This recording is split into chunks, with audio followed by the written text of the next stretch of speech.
believe it is time that we get ourselves down to square business.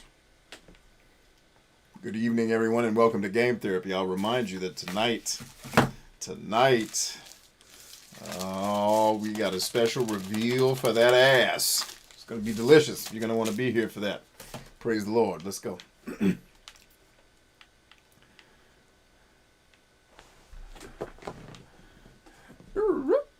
All right, now, how do we make this chair more comfortable? It's one way. Shouts out to the VECTREX, Bob Ross, the Mighty Sam Porter Bridges, Heavy Barrel, Final Fantasy II, Lightning Force, and the 47 other mascots we have on this show. How's everybody doing tonight? Let me make sure. You know what? I bet you this chat is the wrong chat, and that's why I'm not seeing people's. I bet you that's it. Yep, I had the wrong chat. I knew it. I knew it, y'all. I'll be with you in a second. And then we got to get the game sound in there, too, so you can hear that, don't you? Yes, indeed. Steve Harvey's back. What up, homie? Hello, my brother. My brother from another brigade combat team. There you go. What's happening, bro? What is happening with ye? Move this out of the way so I can see everything in this game, please. Thank you. All right, let's go talk to Brother Winston, and hopefully this time we're not going to piss him off in the process of our little chit-chat. And I just butchered what I was trying to do. I got to go back up there and do it, girl.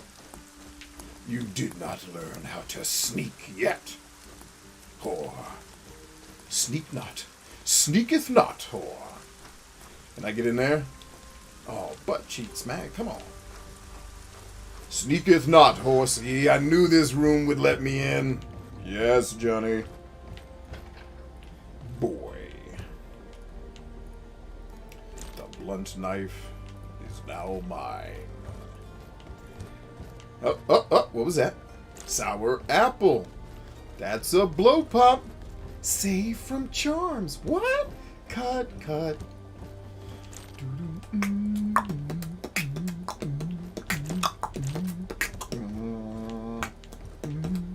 I'm having too much fun exploring. Look at us.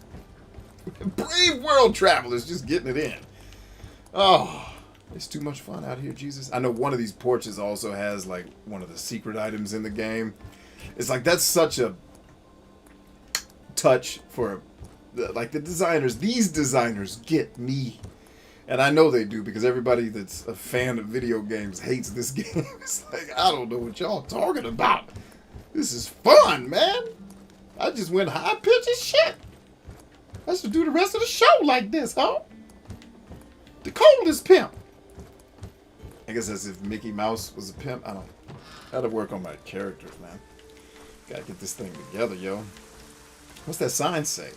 Branson's Bows. That's what they do down there. Branson's creative brow. Alright, so last time we did this, we butchered it. We bouchered it.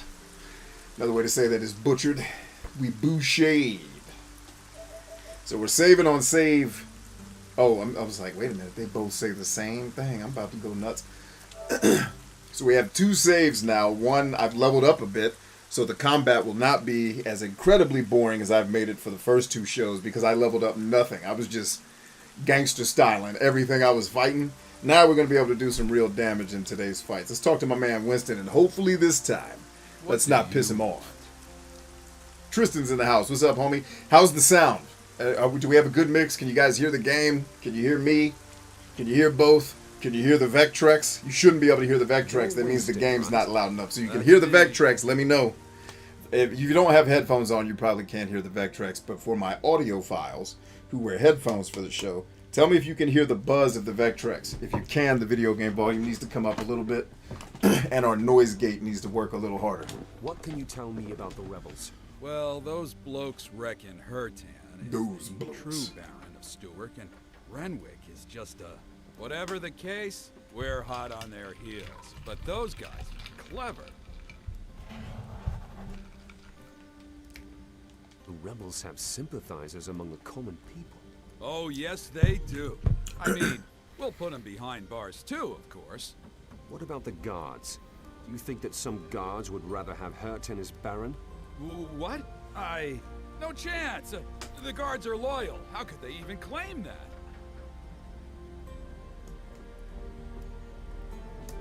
There, Tristan, let me know how that worked. Yak the Zack attack. What's up, homie? Oh, is this dude gonna fight me no matter what? Enough. Tell me where you hid Merman, and I won't turn you into Baron Renwick. What? How do you know that we have Merman? Because I'm a cold I pimp. do now. Out with it. Wait, do you really want to drive Stewart to ruin? No. And we had to change wardrobe from the last show too, because it's too hot in here for all that jazz. It's too much, man. I got ice cold tea, a nice cool t-shirt. I wasn't going to wear headgear because I got a fresh haircut. I'm like, nah, I got to wear headgear because I'm already sweating. Kissing the Doom King's ass won't save Stewart. Right. When Hertan's Baron, it'll give him a good ass kicking. What? That's not what I heard. All lies. It's Renwick. Renwick wants to submit to Robar. His sister Robar! can prove it. Renwick? You're saying that the Baron is in cahoots with Robar? He in there, None boy. other. Cahootin'. Leuven figured it out. I'll only believe it when I see it. Listen, Leuven had to flee and is in hiding somewhere in the city. But I don't know where. When you find her, you'll see that we're fighting on the right side. Understood.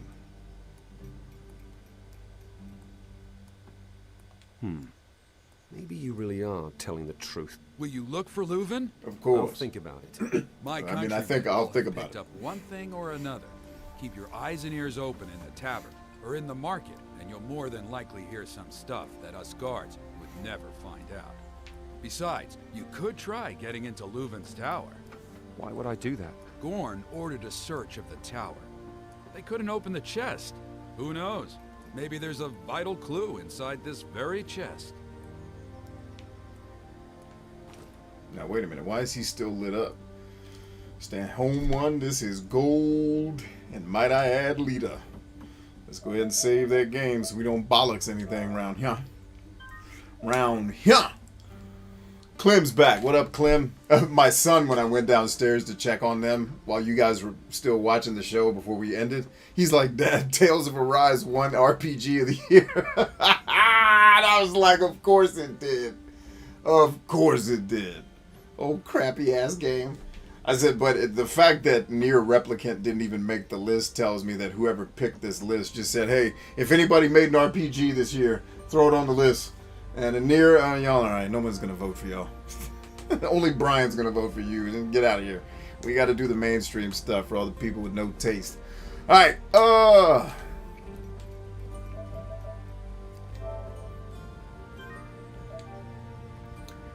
let's see, Tristan says, B, I got something cool to share. I took a step today towards recording a mix for the first time in years. I put together a playlist today and configured the loops as cues. Hey, outstanding, outstanding. It looks like you have more to say, so I'm going to shut up and let you finish. But I do have something to add to that when you're done. And by the way, guys, we got our secret surprise. Hey, don't let me forget to show this on tonight's show. And please, somebody, don't let me forget to tell you what the title's about. But later. Right now, we're just warming up the show, waiting for everybody to get here. Right now, we're just cleaning glasses, waiting for everybody to get here and talking to my main man, Winston. Find Leuven, and you'll find the truth.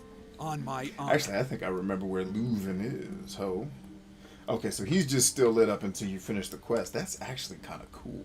Like, hey, the quest you were doing, yeah, everyone in here that had a quest from you, they're lit up yellow. And on your mini-map, they're lit up as a white circle. That makes it real easy for you to find what you're doing. Wow.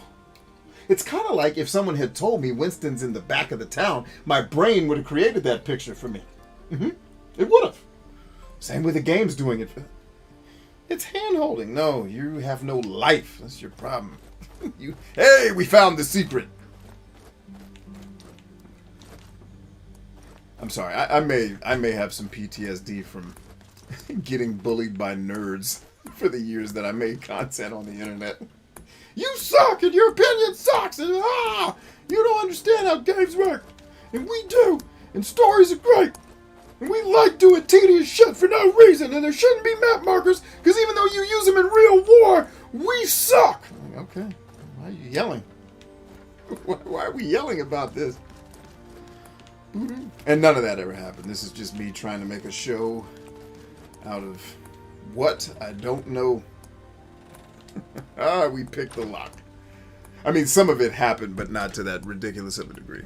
I have been told many times that me and my video game tastes can go jump off a bridge.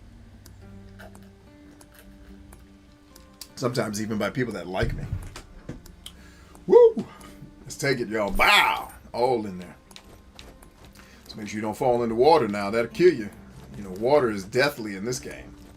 Now, I know for a fact Leuven's in this crib. I'm just trying to remember how to get in there. What up, Leuven? You ready to party? You hoe asshole. I'm wondering why I can't pick that lock, but I can pick the lock of that treasure chest. Look at that. You see how I just jumped right there?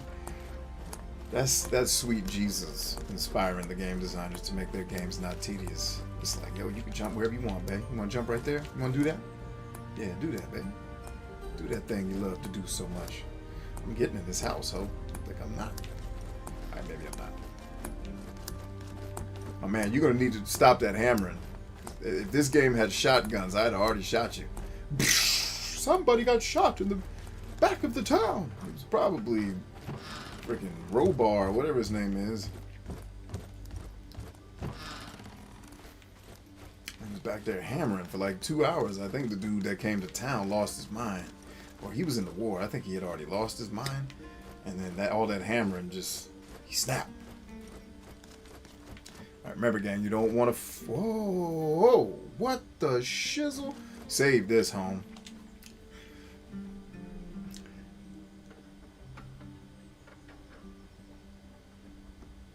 Tristan said, LOL, no, that's it. Should have something recorded in the next week. So the cool thing about what you're telling me that I want to encourage you with, if I can put my Spartan trainer's hat on for a second.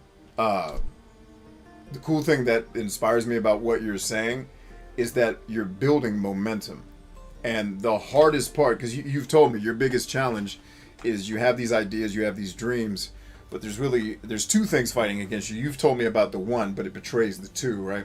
The one is the fear of getting started, that kind of fear of failure, that the counting the cost and the time away from the family and such.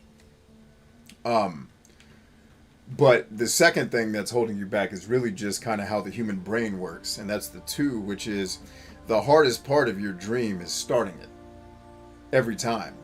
So you've already, to tell me that I put this mix together, I did these things, like you took the first steps of actually accomplishing the work so you took the first steps that will make the bricks of work that you're doing. And then those bricks stack up to make your dream. Right, so you're now in the process of crafting your first brick. That brick is always the hardest one because it's the brick that has all of your anxieties and fears and insecurities baked into it. Because all of us are afraid, what if I make this and no one cares? And why does that scare humans? Because we associate the love of others. This is why social media has followers, by the way. We associate the love of others as survival currency. If I can't convince my tribe that I'm of value to the tribe, they are not going to help me survive, and I'll be ostracized. When I get likes or people subscribe to me, that is literally the way these social media companies do psychological warfare. They're playing on your survival instincts that every time you get a follower, it feels like you're more alive. Like you're literally getting life points, HP, every time someone subscribes. That's why 20 years after I've been making social media platforms and content and helping people build their platforms, and I've been telling all these follow for follow people for 30 years. The follow for follow shit's been going on way before the YouTube thing. I've been yelling at people for the follow for follow shit probably for 30 years from different websites. It's literally a human compulsion to ask for that because you want the survival, you want the HP. So you have to detach from the fear of getting started is the fear of death. And once you realize starting doesn't lead to your ostracization and death, then it's you have the courage to build brick 2 in brick 3, and then you hit the really hard part of living in the dream, which is brick 136. Holy fuck. These bricks aren't adding up to anything, and nobody's here, nobody cares. Just keep stacking bricks. Eventually it'll be something. And if it doesn't pan out the way you wanted it to, if it doesn't pan out the way you envisioned, you still had a hell of a lot of fun building something that mattered to you. And in the process of that, you became a better person. Get out there, man. I'm proud of you. Keep killing. Alright, this is where I want... Oh, shit! No, I wanted to stay in the house! This is why you save before you do this. I wanted to stay in the house of Jesus. Please let me, Lord. The Lord, like, hey, man. Nah, B. Nah, the Lord. The Lord is merciful, though. We have infinite continues.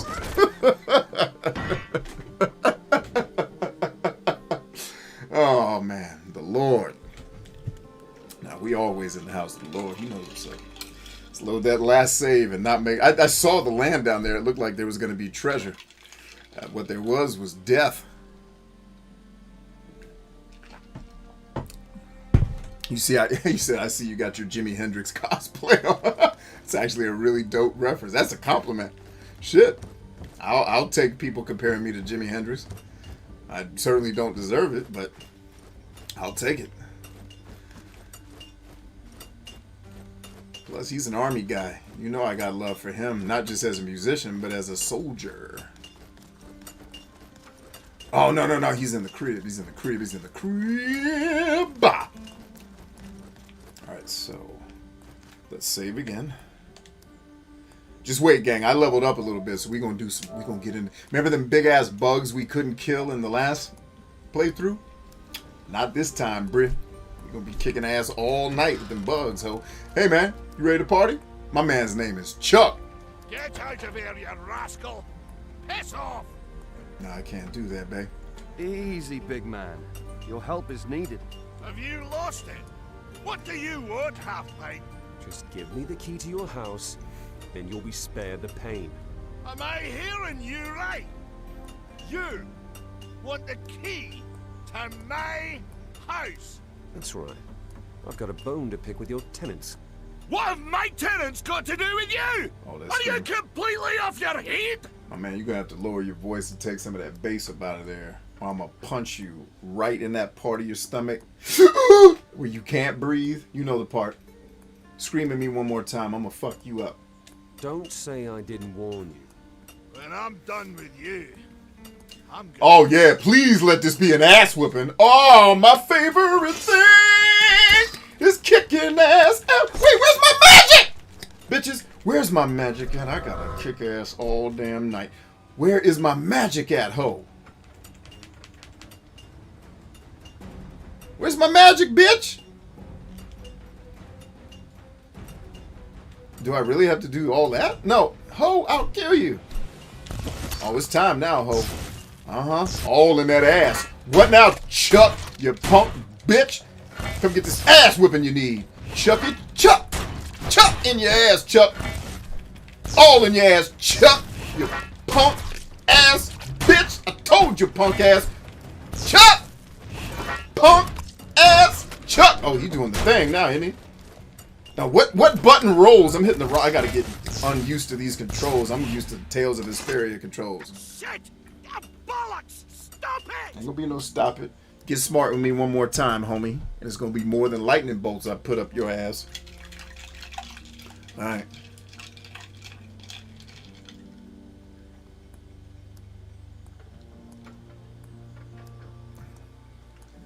Yeah, be sure to share it with me, homie. I look forward to hearing it, Tristan. Tristan says, spot on, B. Trying to get that momentum going and push past that fear. So the key to getting rid of the fear is staying in constant motion. Keep making bricks while you are scared, and your brain will figure out, hey, every time I make a brick, I don't die. What am I actually scared of? Because I'm scared of dying, but every time I make a brick, I don't die. So clearly, I'm associating the fear of death with something not as big a deal. What the fuck am I so scared of? Cool, let's just keep making bricks. And that's, you keep the momentum by keeping making the bricks even when it looks like it's not working. That's the dream. Is finding that thing you love enough. Find that the dream. Everybody's dream needs to be. If you guys, everyone's a bee. How do you figure out what you're supposed to do with your life?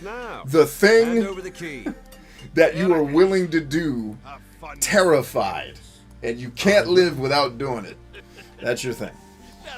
And if you haven't discovered that yet, that's okay. You just haven't tasted it yet. Taste more stuff. That's the way Gary Vee says it. I think he says that best. You need to taste more things. That's the right word. Taste. I'm going to steal that from Gary.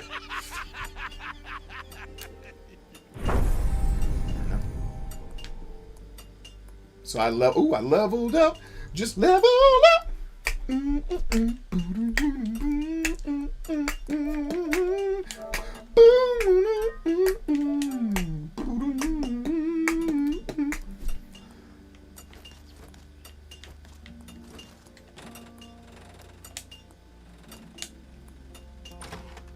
Alright.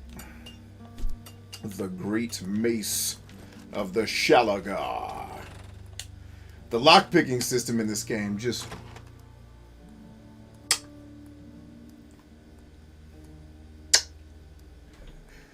Have you guys ever seen Louis C.K.'s joke for what this means? If you haven't, look it up. You're welcome. That could be your morning laugh. Remember I tell you guys start every morning with a belly laugh? Look up Louis C.K. What does kissing the fingers mean? I'm still laughing about it. That joke still makes me laugh. And I've heard it 30 times. And it was 10 years old. And it's still, actually that joke may be even older than that. Oh God. Yes, I'm not even gonna tell it because I don't want to butcher it, and I don't want to deface one of Lou's jokes, because that man has brought more joy to my life in the last 10 years with his jokes. Oh my God. Oh. How are you gonna start a fight and then yell at you to stop? That's how cowards act. Dude, that's the classic narcissistic personality disorder coward. Start a fight with you, and then when they start getting their ass whooped, emotionally or physically, they become the victim. It's classic narcissistic manipulation. Manipulative is the word of the hour. Whew. Where my man Gromar at? You've got what you wanted. Go and die. Alright, you gonna keep playing games and talking shit. I'm gonna whip your ass again. It'll make me have to come back up in here and kick ass all night. Shit, I kick ass all night. They don't know me. They ain't seen how I kick ass yet. Shit, I show them. What's up, girl? What you doing tonight? Let's go on upstairs. Oh, she's a blacksmith. You don't need to... Actually, does she look like our old wife? Or the fiance that got... She wasn't the wife. She was Gromar's daughter. And I think she was the cover for the main character being gay. Because I'm like, he's prettier than her. Like, Like, where's my true love? Let's find him. And then I was like, it's got to be Diego. We got to get it in with Diego. And then I think he wasn't into me. So maybe this lady's more attractive than... Yeah, a little bit. Maybe a little. How's business? Deader than a corpse. These morons still think that a woman can't be a good blacksmith. If I didn't have the bowmaker and the carpenter, I could just as well pack it all in right now. What's with those two? Bought my best hammers, they did, for a pretty price, too. Good customers, those two. Hard working as well. Hear 'em pottering around in there from dawn till dusk, you can. Oh, shouts out to the Sega Saturn, our other mascot. You know who our real mascot needs to be? Is Star Ocean 2. I need to find my copy of that immediately. Oh, it's got to be in that stack right there. Where can I find the carpenter? Where can I find Shop the is their elegant carpenter? stand, up there on the market square. Where can I find the bowmaker? Where does the bowmaker live? He's On the edge of the city, to the northwest. You can't miss his shop with all the targets nearby. All right. Dadgum, thanks for the time, Billy. Or whatever your name was. I like your accent. I got one too. Dadgummit, man. I love a good old accent. I'm surprised I ain't got one like this, man. I spent so much time living in the South. You'd thought I'd have picked this up. Yeah! Yeah! You don't want to be around for the end of that. Oh, no, I can't. No, that's a Tommy Davidson joke. I'm trying to make it my own, but I got to give Tommy the props. He says, you go to a town where there's only one black man and you see him yelling, yeah! He's like, you don't want to hang around for the ha. That shit still makes me laugh. It's like, it's the most absurd joke ever because it doesn't, first of all, the joke doesn't make any sense. Like, what is it? What does his blackness have to do with the whole, and the answer is nothing. It's just saying the joke that way makes it funny. It's like Tommy Davidson. You want to talk about an underrated, he's probably not underrated because during his time, I think he was highly rated. But he's under-known in the modern world as one of the illest comics ever. Like, look up his Freddy Krueger routine. His whole Freddy Krueger routine. It's easily the illest Freddy Krueger joke I've ever seen because he said, that's why there can't be no black people in their movies because they're not going to fuck with Fred like that. Like, come on, Fred, I ain't in the mood, man. It's like, Fred, I ain't got time for this shit. I got 2 jobs, motherfucker. Oh, God, Tommy Davidson. He's one of the kings, man. He does not get the love I think he deserves. Whew, that's another dude that's made me laugh. Man, I could do probably hours of just philosophically breaking down comedy and bore everybody to death. And be like, man, why did we come to this dude's show? This dude is dumb. Like, he thought we wanted to hear the philosophy of comedy? This dude is stupid. No wonder he hates all the video games. He's too dumb to play them. Alright. Alright, are we in the right place? The marker on my map says we are. I'm still trying to figure out, is this an oven? Because that looked like some E.T. shit. Oh, shit! They ain't playing in this crib! Hello, Jesus!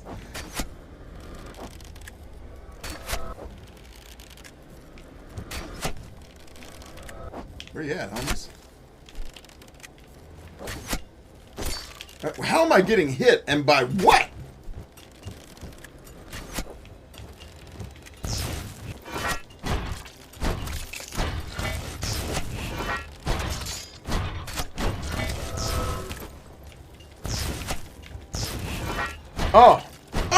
All in your ass. There's another one of you up there. Don't think I don't know there was 3 of y'all. It's gonna be an ass whipping when I get up there, you understand? I got the force now, bitch. I'm gonna get you some of this ass whipping. I can't understand how there's not more love for this game. This game's awesome. Just walk up in a dude's crib, you hit him with the Emperor Palpatine and just start beating the shit out of him. I have no idea why we're fighting these guys. We just rolled up in their crib and it was a fight. It's like, yes! That's how fitting. It's like this video game is the 80s. You just walking out, hey, motherfucker, you can't come in here. That's right. Like, why are we fighting? Nobody told us. We just balling out. And then we're fighting with one of the guys, I think he owned the town, and he was mad. No understanding. No fucks given about the story. Let's just get this thing going, son. I love it. Oh, God, this game is so underrated. Oh, please don't stop making video games like this. Please don't make all video games into Tales of Arise and Call of Duty bullshit. Please don't do that. Just more of this right here. This is my home. Oh. Anyway, how's everybody doing today for game therapy? Is everybody doing all right tonight? Wait till you see one of these treasure chests that has like 7 of those things going, not just 2. It gets pretty serious. Actually, I think it goes up to 5, not 7. Alright, baby. Better have my money. Ain't playing games, oh, this is not funny. Don't make me whip your...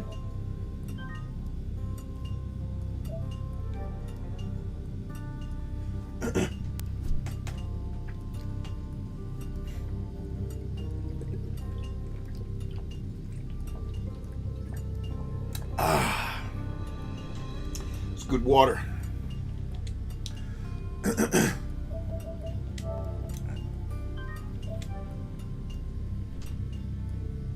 Hey, who's opening doors up in my crib, man? Hold up a second, y'all. Make sure I ain't got a busted away there. Who's up here? Who's opening doors up here? I'm asking. Are you guys walking around downstairs or in the bed?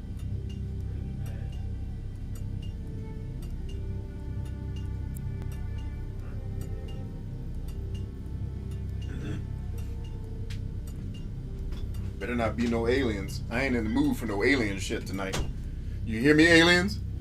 Don't start fucking with me. Go get rid of the alligators first before you start talking to humans. Why we still got alligators on this planet?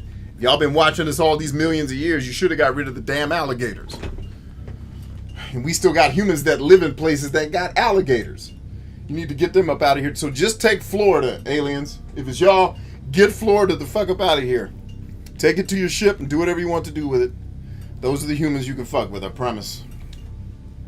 Anybody living near alligators gotta go. And hold up, aliens, because my mother-in-law is in Florida. I need you to hold up till she get back. She'll be back in a couple of days. She's visiting family. You could take them, but she need to come home. Boo-doo.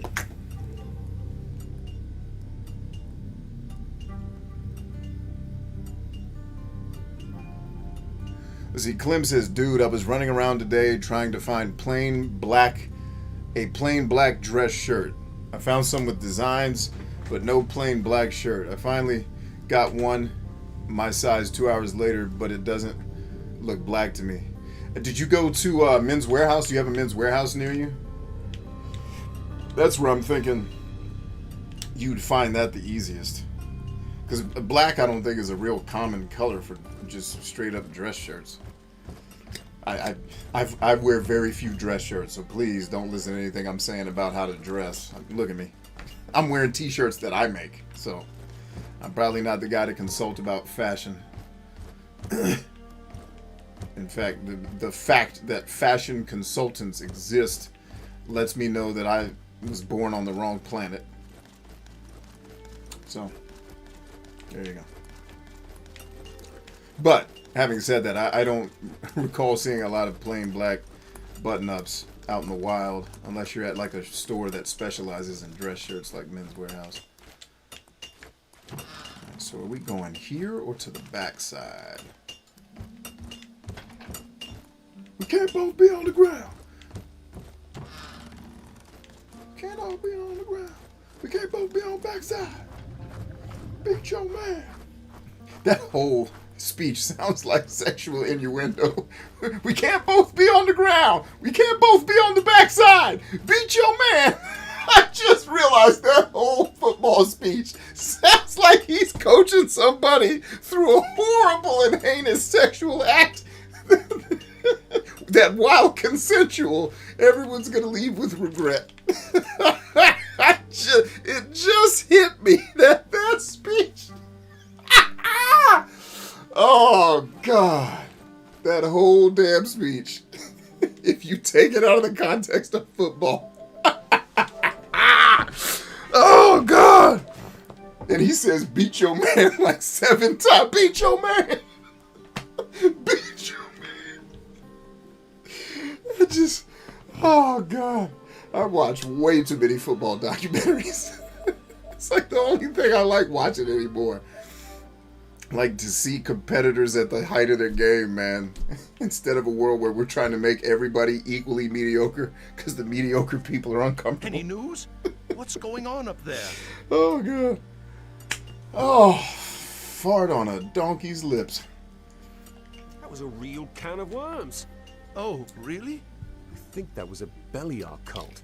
Sick bastards. Not of this world. It's worse than I feared. We must inform the guard immediately. Not necessary. They can kiss their god right on the Clem, feet, not all man. dragons breathe fire, baby. Good work. Just thinking about having. I remind everybody one of the dragons I slayed was fighting with a guy at a toll booth a couple months ago. Sincerely earned it. So, listen, man, sometimes you got to run out the clock and win 6-3. Sometimes you can't win 35 to 14. you gotta run that clock out, bro. Hold that 3-point lead and do what you can. That's one thing I really do, like joking but not joking, pass on to those of you that are pursuing dreams and things that you're getting after as part of this community. Is, man, take the W's, all right? Take the W's and get them. As long as you're doing stuff legally and taking care of people and not hurting them, get your W's. But don't always think you got to be, you know, man, my business may, because social media will trick you too, because the only people talking about their businesses on social media, the only time they're talking about it usually, and I'm exaggerating, is, man, my business made $356 million today. And it's like, well, okay, you're an outlier, probably because you've been in business a long time, or, you know, somebody's helping you build this thing that you're talking about or whatever. But it's like that kind of social media skews us to think of everything in hyperbole. And it's like, if you could build a 5-figure business for most of you, you would replace your income.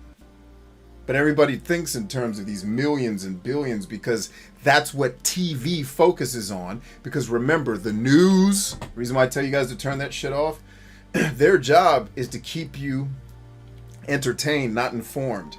The news is always interesting. It's not always important. Think about it. If you watch the news regularly, and it's okay if you do, I don't judge it. If you enjoy it and I don't, live your dream.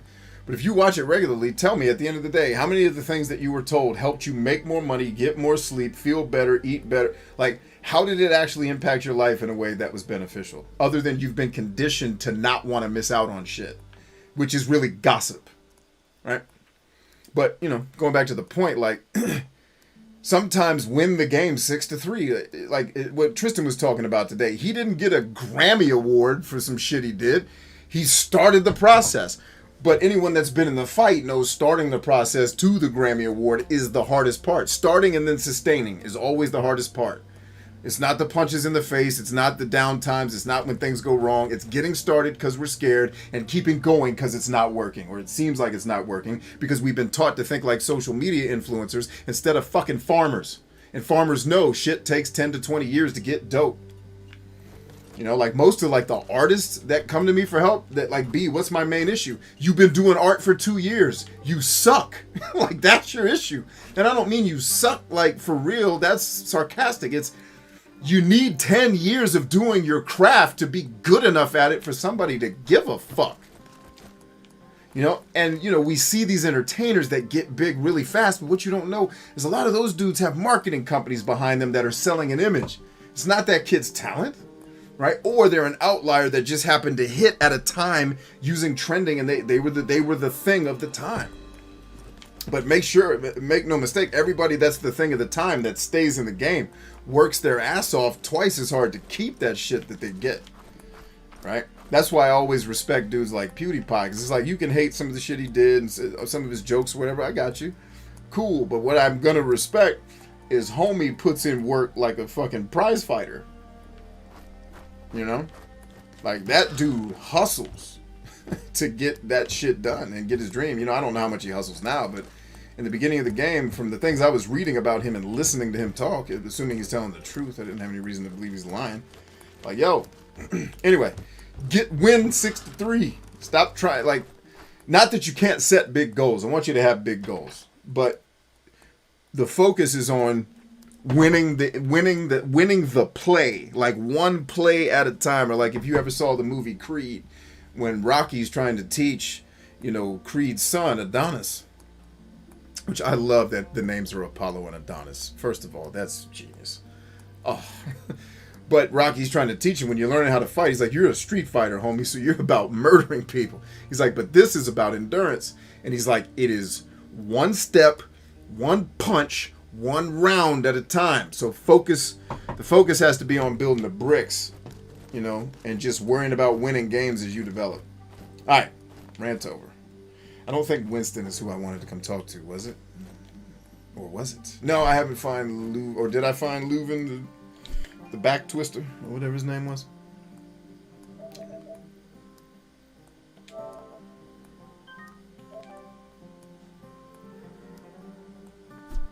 Creed was a good movie, but I was not a fan of the second one. Why? I'd be curious. I liked the second one. Why didn't you? No judgment. I'm very curious. Like, what didn't you like about it? Because I thought I wasn't going to like it either, but then I ended up digging it. I was like, all right. There were a couple of choices the movie made that I wouldn't have done. Like, specific script stuff, but that's just my personal preference. It didn't make it... I didn't think it was wrong. I wouldn't have done the whole making Apollo have to have this angst with Rocky shit. Because you know that's going to come to an end. You know that's not going to be what the movie's about. And so wasting time with them fighting with each other, it just didn't make any sense to me. You know, like, I guess it wasn't wasting time. It wasn't a long portion of the movie. It didn't seem to fit for... But, you know, at the same time, he follows in his dad's footsteps, and his dad was a hothead. So maybe, I don't know. I couldn't have done it better. I just think through, like, maybe I would have enjoyed that if it went this direction.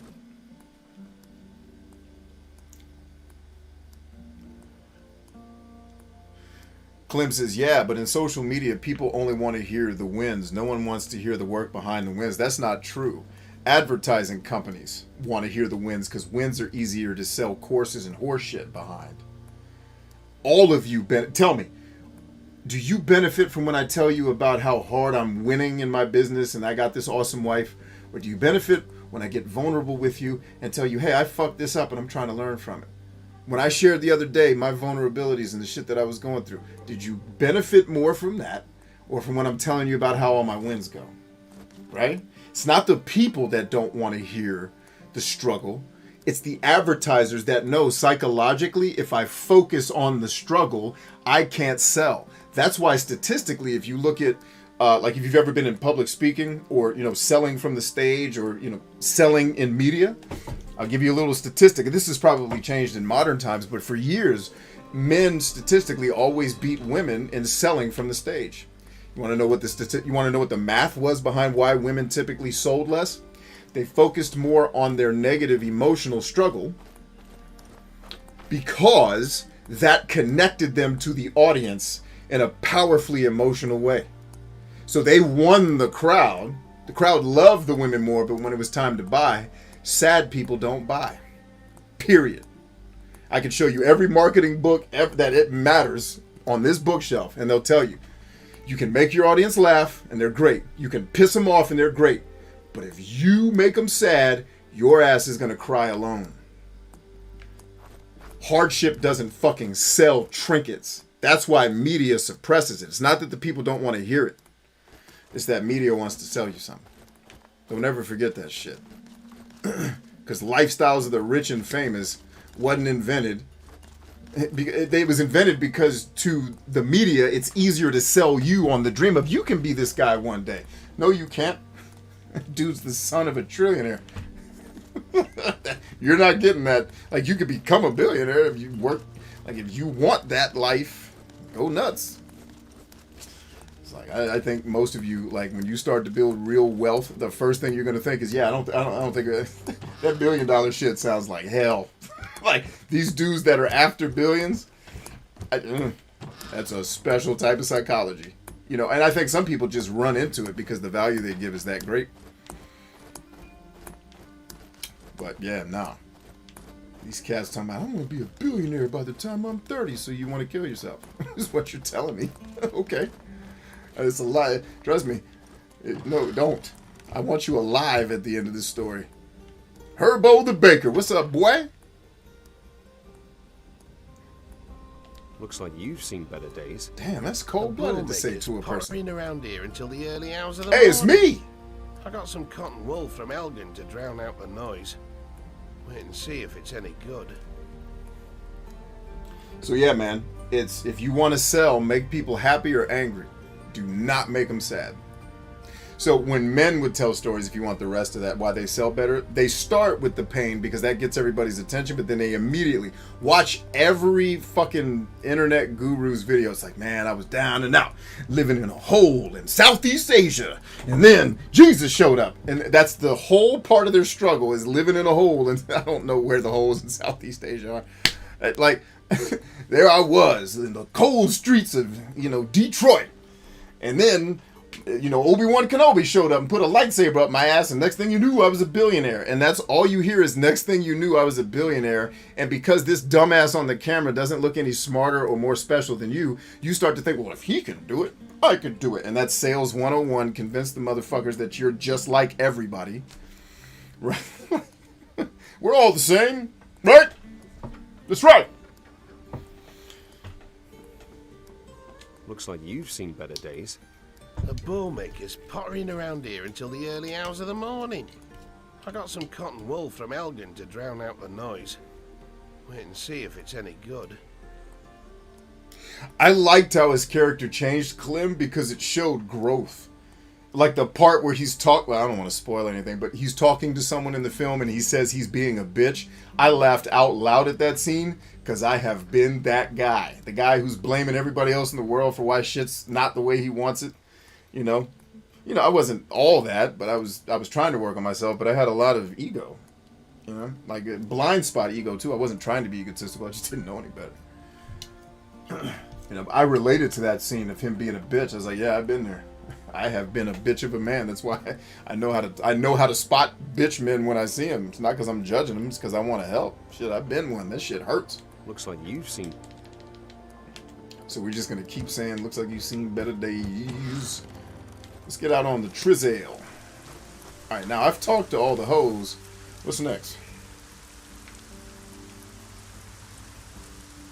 Okay, so I have to beat up Winston or find Leuven. I'd like to just find Leuven, if I may. And I'm pretty sure dadgum Leuven is in that house over there. Alright, let's go out of town for a little while and kick some ass, and then we'll come back and do some questing. Let's break it up a little bit so it doesn't get monotonous just running around this drab town.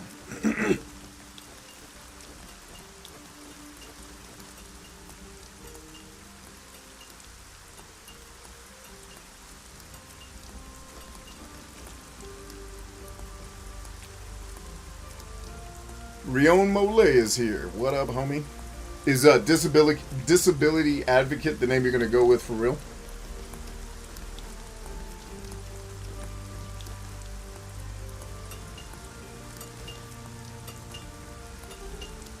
Creed 2 reminds me a lot of Rocky when he fought Mr. T. Absolutely. And think about the transformation. Like, Rocky 3 is still my favorite of all the movies. I think probably because that's the one I was old enough to remember. I don't think I was born during the first one. I think Rocky 3, I was an old enough child to be like, I remember seeing that when my parents rented it or whatever we did. Gilvy! What up, homie girl? Hi there. What brings you here? The Hunter's Gorge is sealed tight, and I can't get to the Valley of Blood. That's how you end up in Stuart. Do you know your way around here? Beyond Stuart? Sure. There's plenty of farmland and plantations here. You can tell I And a played few this game a other bunch of things. times when I remember character names. What do you mean? I never There are remember the caves all characters. around this I've already area, forgot half of and the you characters don't from hear Tales a of good thing Arise. said about them. In any case, I prefer the open sky above my head and would rather keep my When was this distance game from dingy made? vaults. What do they 2009? say about the caves? The people here believe in an ancient curse and in undead monsters that roam the caves. Maybe it's all superstition, who knows? I'm not going to look and see if it's true anyhow. What then? What are you going to do? I'm going to start by looking for Ricklin, then we'll surely find a way to get out of here. Who's Ricklin? We're getting married soon. So, he's your lover? That's right. He's Loving. also one of the rangers, and was supposed to scout the north of Stuart while I looked around the south. So where's Ricklin now? If only I knew. Only I you do worry knew, with the vile rebels and all the whore. stories. The region is in a bit of an uproar. Ricklin won't have joined the rebels, will he? I wouldn't have They thought actually so. did not put the That would copyright be on here. terrible. That's Don't terrifying. get me thinking about that. You never know, Gilby. I'll keep an eye open anyway. Can't hurt. I'll have a look around as well. I'm pretty sure this was 2000, like the original. This is the one we're playing now is the remake that came out in like 2015. But I think the original game I played on Xbox 360 back in like 2009 or 10. So it's an older game. It's definitely showing its age, or age, if you prefer to sound less pompous than I am. Ladies and gentlemen, This looks like an Xbox 360 game. It is. It's an Xbox 360 game, just with, you know, a little bit of extra. Like, the graphics are better here slightly, but the character models are still very much Xbox 360. And aren't my bugs down here in this little cut? I could have sworn I fought bugs down here. Oh, and speaking of the bugs, holler at your boy. I need to check. All of you hookers better get in step, cause I'm not playing games. Okay.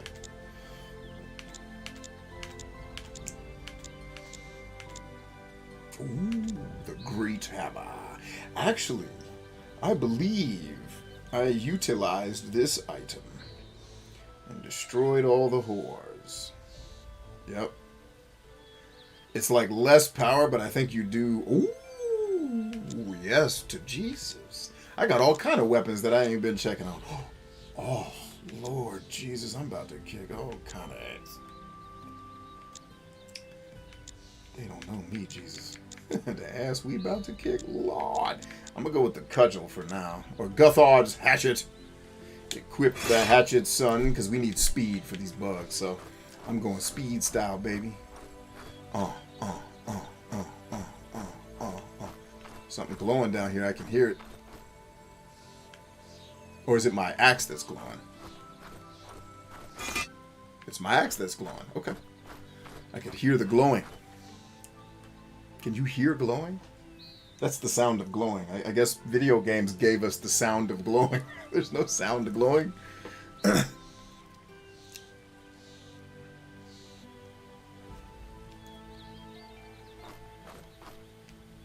Yeah, no, Xbox 360 could not run this version of the game. It's too pretty. It's like I have the. Do I have the old one? I think that may be in my storage unit. Like I could pop it in and show you. Like, oh yeah, this definitely looks better than the last one. Meat bug, give me that meat bug. I'ma need that meat about you, 'cause I need to eat bug. And you're gonna be my dinner tonight. You ain't running, bug. I see you, ho. All in there. That's what I do. I kill. I kill for fun. Mwah.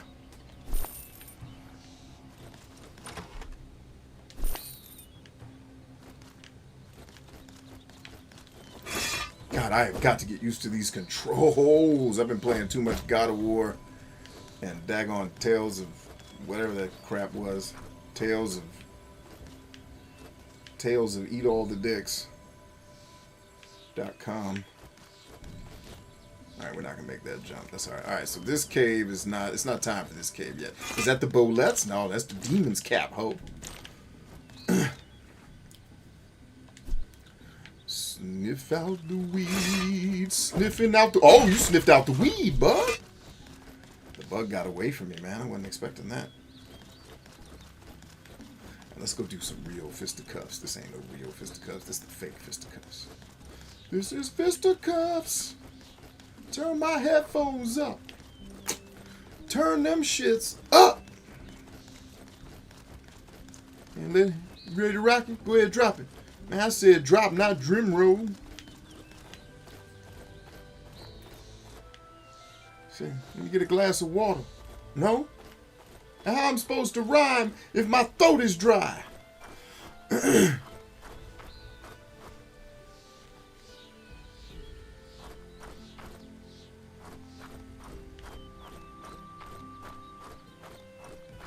We make plasma with the bzzzt or heat. Yes! More destruction of the scavenger whores! Die, scavengers! Your life is forfeit! I don't have enough magic. But I will.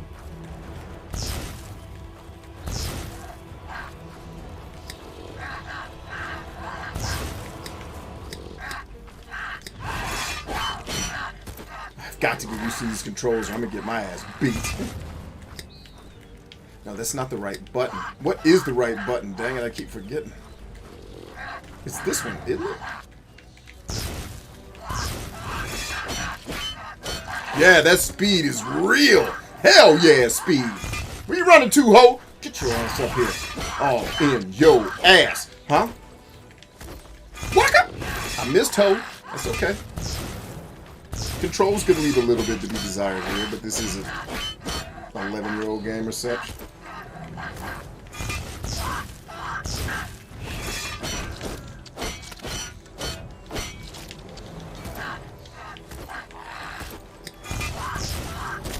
Damn, that missed.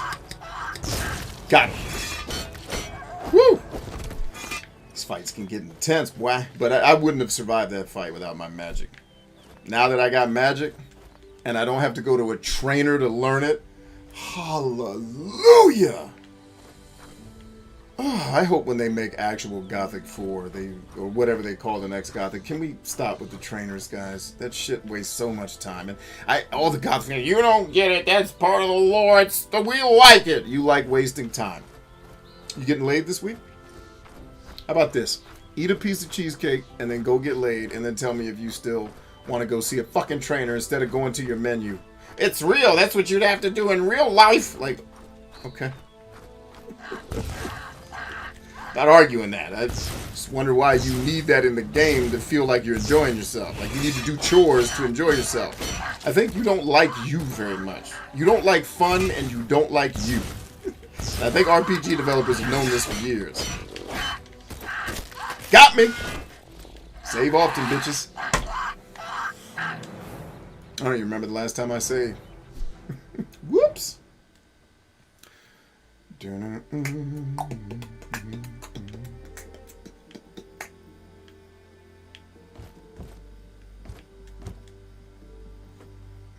Welcome. You'll find curiosities from all over the world at the cheapest prices. You mentioned something about shrines. You sell shrines? Oh, but sure, I sell everything. Ogtar, for example, wants a magnificent shrine to Enos from Gotha, and an ornate shrine to Beliar from Baccarat. The good man doesn't know what to do with all his money. Aren't you bringing the wrath of gods upon yourself by doing this? I've studied the gods all my life, and I can tell you one thing. They're not bothered about little things. You're a priest? A scholar. I could tell you things about the gods that would have Man, the that dude's priest's hair Kango stand on is end. rich. Only ever interested in one side Oh, of he the got coin, money. that stubborn lot. They never want to hear the whole truth. That's sacrilege. Bah! I've been doing this for over 20 years. If the gods are wrathful about it, they're taking the bloody time doing something about it. Don't you want to hear a little forbidden knowledge about the gods? Fearful of the wrath of Enos? I don't fear the gods. Tell me what you know about Enos. You must have learned to love, honor, and fear the sun god as a child, am I right? Fire, Nah, light, B. order, the embodiment I'm from the of all that 90s. is We didn't have the sun Isn't god when I was coming up. Right. Wrong! Enos is no friend of mankind. Without his brothers, he would bring absolute order to the world. Rigid, smoldering, merciless. Freedom is anathema to Enos. Are you seriously trying to tell me that bringing order to the world is bad? Hell yeah. King Robar They don't brings want no order order. to the world. He wants to unite all of the warring kingdoms Have you for been on all our TikTok? sakes. The price of freedom is war. Let's change the subject. What about Beliar? Don't tell me his true goals are love and peace. No, but he's not as terrible as the Enos priest would have us believe. Oh, so it's just a misunderstanding and he really only wants what's best for us. No, no.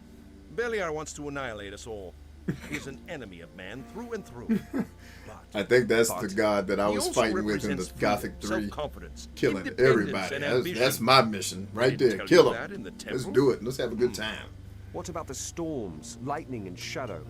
A little rain never did anyone any harm. And how would you sleep at night without darkness? I don't know. Let's talk about something. Clem, did you get... Oh, you didn't get rid of the bot. I see it.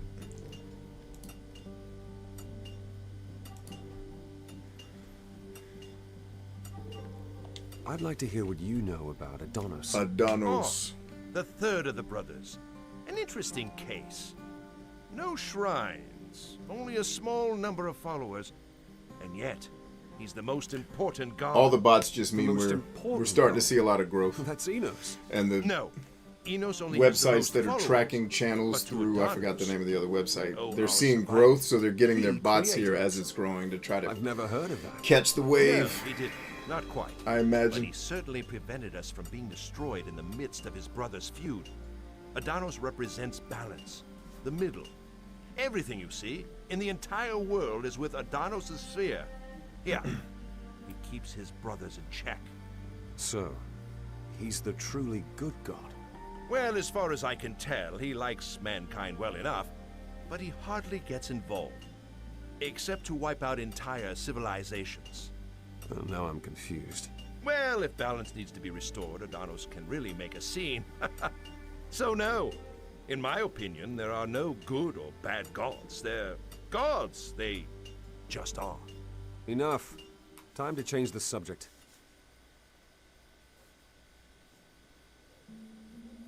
Yeah, you hide them, and then once they leave, once they leave this screen, they can't get back to the channel. So, like on the earlier stream, I accidentally banned Kaz while I was trying to ban the bot. So for like, I was like rushing to my phone to text him like, "Hey yo, my bad," and he was already sending me messages like, "Hey, I hear you. I haven't left the room yet." I was like, "All right, good." You look tired. That blacksmith girl is driving me insane. I got some cotton wool from Elgin. but it Cotton doesn't help wool from much. No Elgin? use trying to sleep. If this keeps going on, I'm going to stay the night at Ingor's, in the Cliff Tavern. Doesn't the city guard do anything about it? Do anything about it? They're forcing me to do it. We need weapons. We're going to be in the middle of a war soon. You look tired. That blacksmith girl is driving me insane. I got some cotton wool from Elgin. Elgin? It doesn't help much. No use trying to sleep. If this keeps going on, I'm going to stay the night at Ingor's, in the... Doesn't the city guard... All right, I can't do it twice.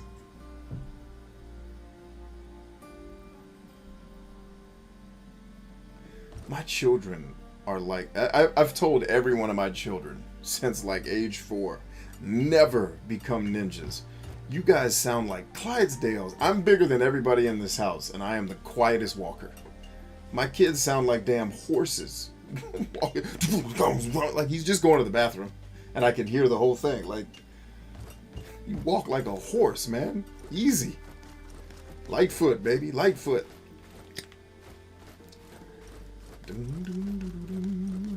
Oh, that means I don't have my equipment right? Right?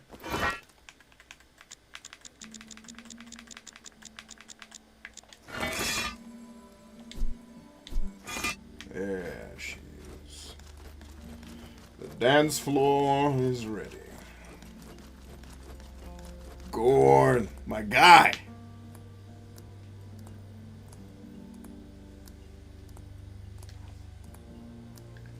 Oh, Clem, you're cool, man. You don't need to leave your game to do the moderation. I can do it. If you want to enjoy your game, please don't let me pull you away from that, sir. That is not my intent. Do you have any idea where Leuven might... Actually, I'm glad this happened. None of my business. I look after the wimps in there. Whatever he does with his siblings don't interest me in the slightest. She might be the key to Diego's freedom. And I'd keep my ears open in the shops and taverns. Thick as 2 short planks the people here are. They sure know how to bitch. Haven't you searched Leuven's tower? Oh, okay. Yeah, Gotcha, man. we Gotcha. didn't find anything. What's with the chest you didn't manage to open? I was gonna smash it with my axe, but the Baron forbade. I already opened it, It's baby. a family heirloom. At least that's what he said. Can I have a look at this chest then? Well, you think it'll help? Come on, I'll let you into the tower. Yes! We're going into the tower! The tower where the only black man in all of RPGs from Europe resides. They put a brother in their game. See, that's how I knew. I was like, see, these brothers understand.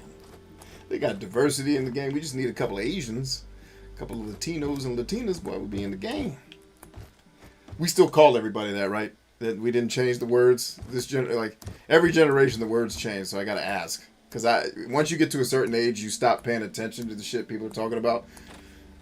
It's like I've been calling myself Native American since I've known what a Native American was, and I understood that was part of my heritage. And then I got told by a white lady that I was wrong.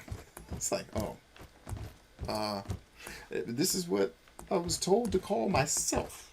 I don't understand why you're upset, white lady. Are you Native American? No. Oh. It's not what you call them. Us, you mean? That's not what you call us, motherfucker. You take your canceling ass up out of here. Like, at least don't be dumb. If you canceling, you got to read books. You can't be dumb and canceling. They can't allow that shit.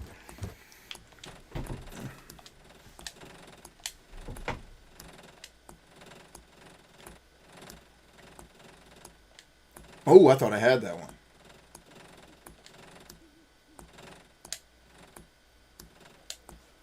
Whew. All right, Leuven's ring. Leuven's key. The power of Shamborn has united us in greatness.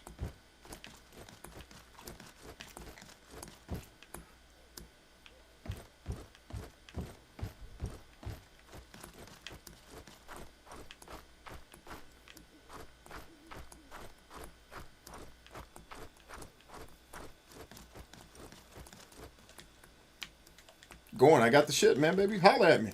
Holla at me, Gorn. I got it, baby. You not gonna holler? Gorn, I got the thing, boy. Come on, holler at your boy, Gorn. No? Maybe I'll talk to Winston again. Or, actually, the quest will probably tell me that. It says beat up Winston or... Oh, no, I have the key. I got the key. What am I talking about? Get out of here. I know exactly where to go, ho. I know exactly where to go, ho. Wait a minute, isn't this the room where the people was worshiping the devil and I killed them all? Oh, no. They wasn't worshiping up here. I ain't killed nobody up here.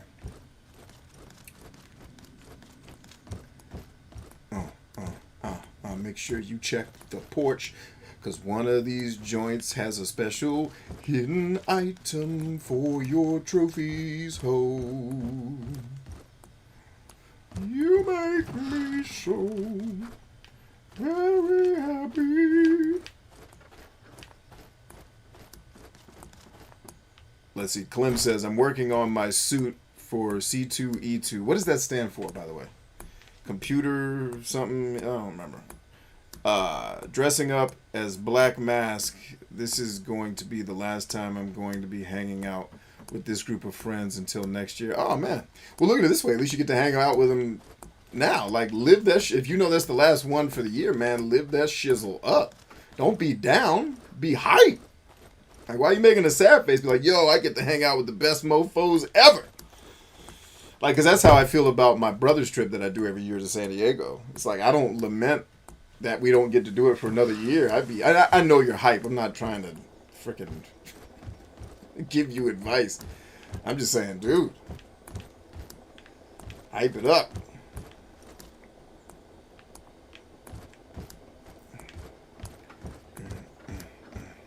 Up the stairs, ho.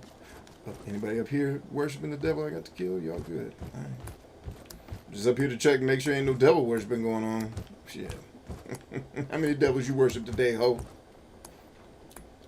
Did Renwick send you? Go ahead, great warrior. I am unarmed. I have no desire to kill you. I've spoken to Winston. Winston? Enos be praised. You have proof that Renwick is in league with the doomed king? Yes. Renwick has been negotiating secretly with Robar III for weeks now. Mermond is his middleman, a messenger of the Dark King of Mirtana. Yeah, me too, Clint.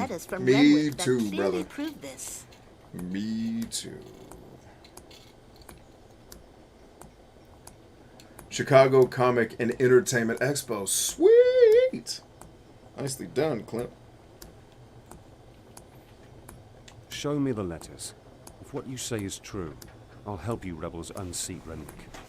Yeah, this sounds like a good time, man. You don't have them? I'm thinking about After taking my I kids stole to them, I Comic-Con was followed next by year. Renwick's men. Here in I DC. placed them in a little Technically wooden in box Maryland, and but threw them off a DC cliff to into the outsiders. sea in the south of the city.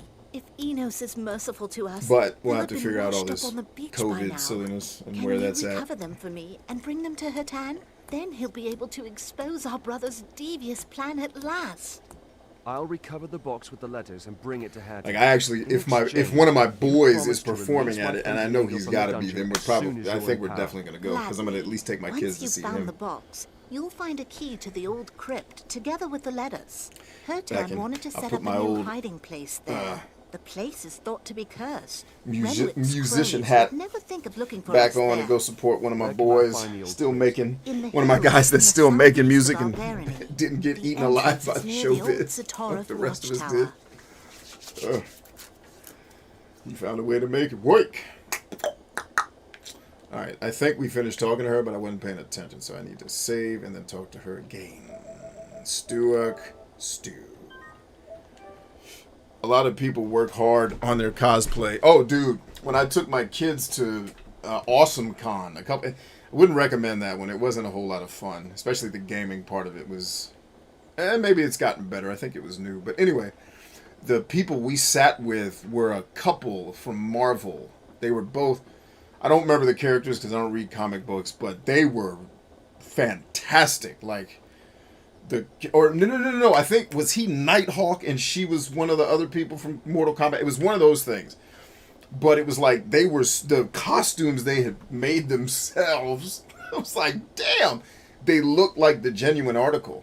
Like, and he, was in shape and cut. And he looked like the guy and she was like, they looked like the characters. I was like, so not only did they work on the costumes, you could tell these two people worked on keeping their bodies in shape to look like these superheroes. And so they sat with us and hung out. I was like, man, to the effort it's got to take. Because, cosplay doesn't interest me at all. Because it's just too much work. I don't give a shit about expressing myself that way. It's too much. But I respect people. Like, my boy Patrick is a master of that shit. Like, he's made costumes for my kids for Halloween before. And just the work that you could tell they put into the costumes, but also into themselves to be these characters. I was just fascinated. Like people do this.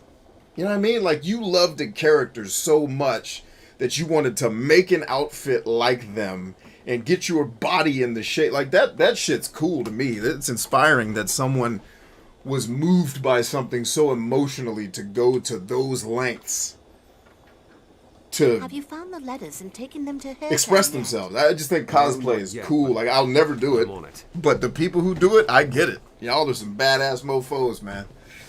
Badass. Tell me more about Renwick.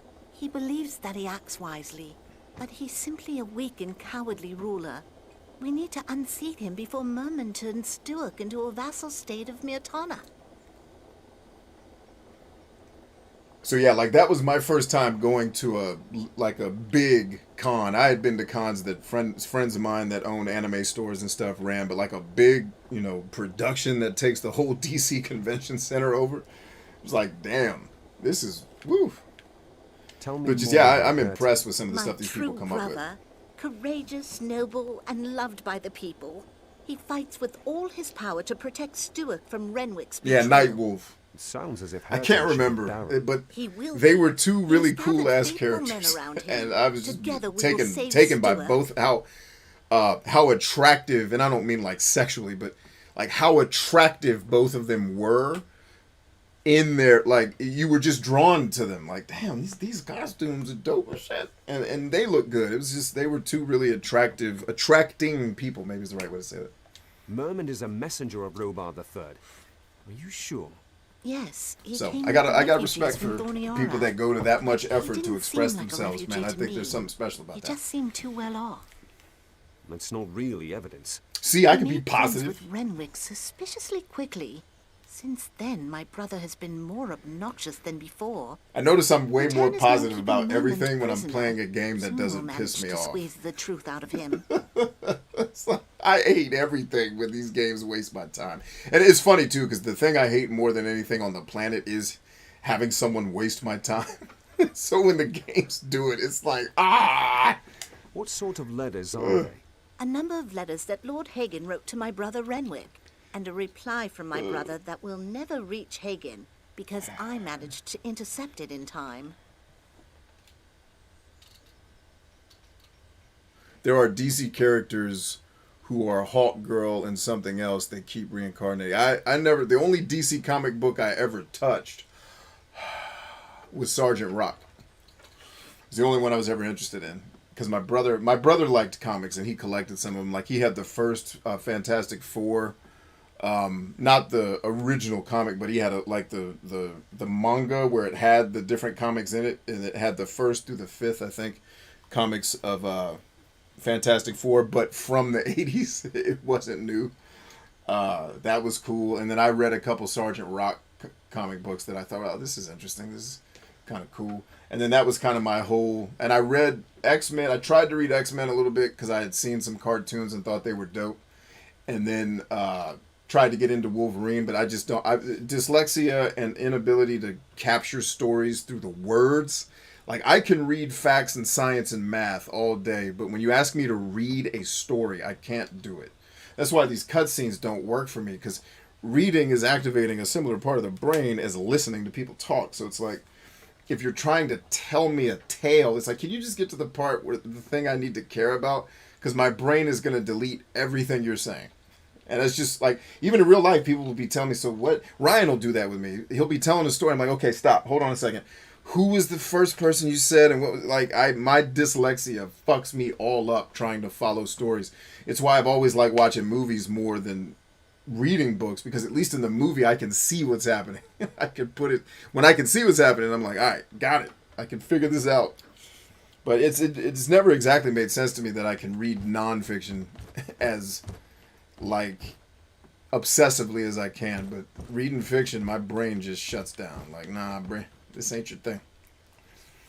Yes. Okay, so we're good with her. I think we're cool. Let's go talk to Gorn. Let's get my boy busted up out of the dungeon. Yeah. I love this floating jump.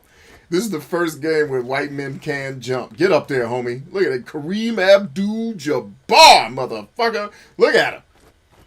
I'm sorry, I'm a little bit too excited about the fact that I actually finally got a character that has some athleticism in a game where I'm being sent to save the world. I guess it was too much to ask for a little athleticism. Maybe the guy can run faster, throw a spear, or cut people, or I don't know. But then I played Dark Souls, and the motherfucker can barely move. Like, how is he saving the world again? I think the world better get ready for its end, because this motherfucker ain't saving shit.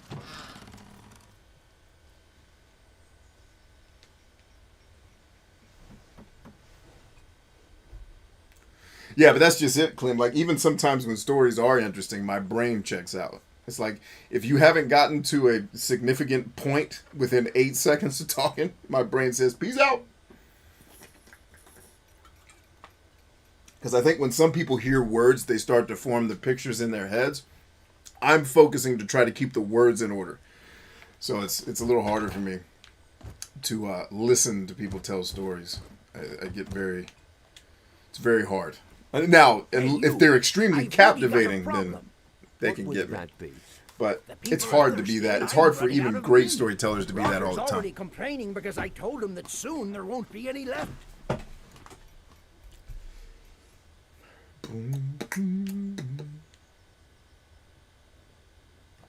Don't tell me that I need to get some for you from Murderer. No, I'm running out of honey. Oh, I know this quest. Yes! We get to kill the bugs on this quest. How much honey I'm too excited, man. You'd be best off Like plundering when games actually let me have fun. I'll get some honey for you. Where can I find it? From Ogtar's farm in the east of the city. There are wild bees there. They should have honey, too. The nests aren't always easy to find, so keep your eyes peeled. Yeah, dyslexia and ADHD are not good mixes. I have forgotten whole things I was talking about in the middle of the sentence. Like, well, there she blows. And I'm older, too, and I have 600 kids. So kids melt your brain. Having kids is like, I don't know all the drugs, but whatever the drug that makes you dumb is, that's what having kids is. You just get dumber. Like, oh shit, I'm dumb. I can't think hard. These kids keep melting all my brain juice. It's like, or maybe whatever drug makes you dumb, I need to take it, and then the kids will counteract it, and then I'll be smart again.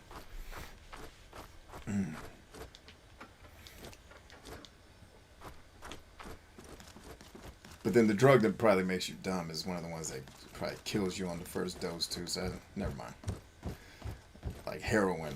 I do know a little bit about that because I had to report on it in college. I had to do some research on heroin and its side effects on unborn babies for one of my theses. Or whatever they call those ridiculous papers you have to write that nobody reads. Alright, now save the game, Chambers. Let's not make that mistake again. You are playing a European role-playing game on the hardest difficulty. You are not saving every 3 seconds. You're probably doing it wrong. Alright, there's one of 6, baby. Where you at? I know the bugs out here. Don't act like y'all ain't out here. I know you're here, hoes. I've done this mission 2 other times at least. I think every time I've played this game and not finished it, this is the quest I've gotten to. And then it's like something else distracted me. I'm actually weirdly glad that all the games I've wanted to play that have been coming out recently have stunk. Because now it's like, I don't have to play Battlefield. It sucks. Good. I don't have to spend the money or waste my time playing it. I can focus on older games that I haven't finished yet and have more time with those. Hallelujah. And then, you know, I might still take Kaz's advice at some point and, oh,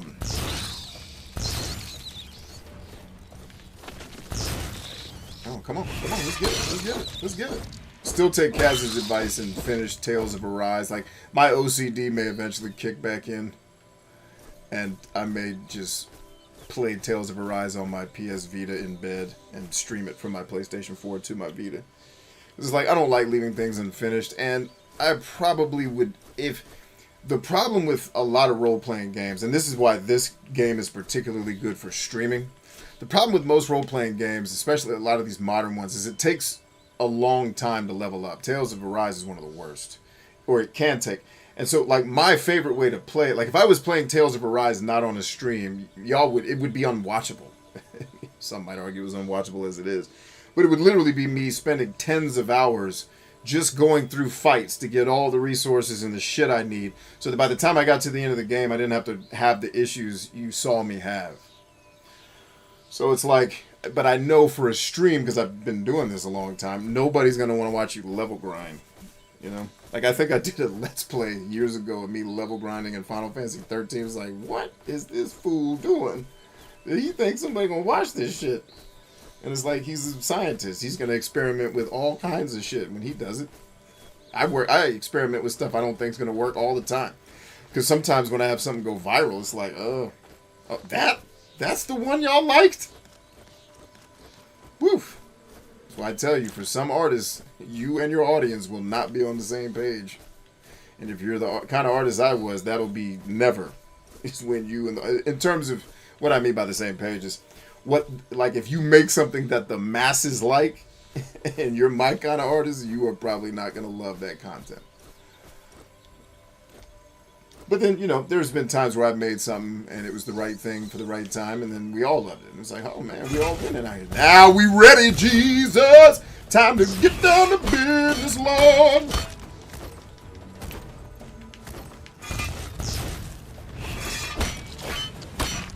Gotcha, bitch! Remember how hard those bugs were to kill when we first started playing this game? And now we just siced his ass up. We siced him. Didn't I tell you we win it? We rocked them banners. We rocked them. I was like, Chappelle gonna sneak in some DC slang into his show. Look at that. We rocked them banners. We rocked them.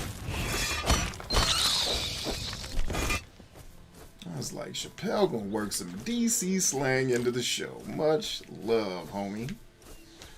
Didn't I tell you we win it? We rocked them banners. We rocked them. but modern games will stop you from leveling past a certain level. Yeah, this one does too. The max level in this game's 30. I hate level caps because thanks to Two Worlds, I think I leveled up. I think one time in Two Worlds, because I had the PC version, you could just level your character up using the... You could just get into the code and F with it. I think one time I made myself just playing around a level 1000 just to see how does that work out for you if you're a level with the freaking debauchery that turned into was amazing. It's like, oh god, this is great. Level 1000 is fun as hell.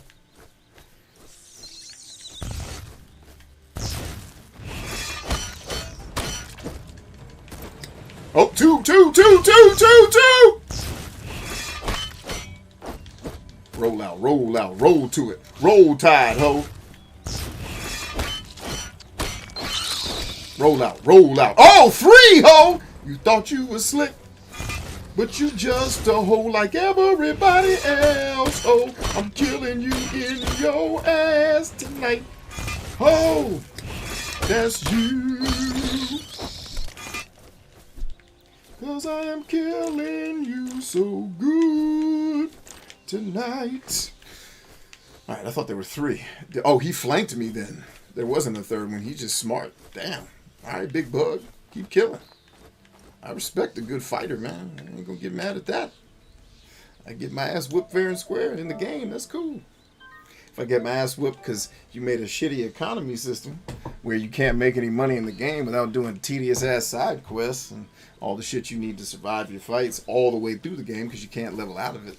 Costs $2,000 to $3,000 to $5,000 and you may make $80,000 the whole game. Well, when games don't do that, we seem to have a good time. Got kind of a nice ring to it.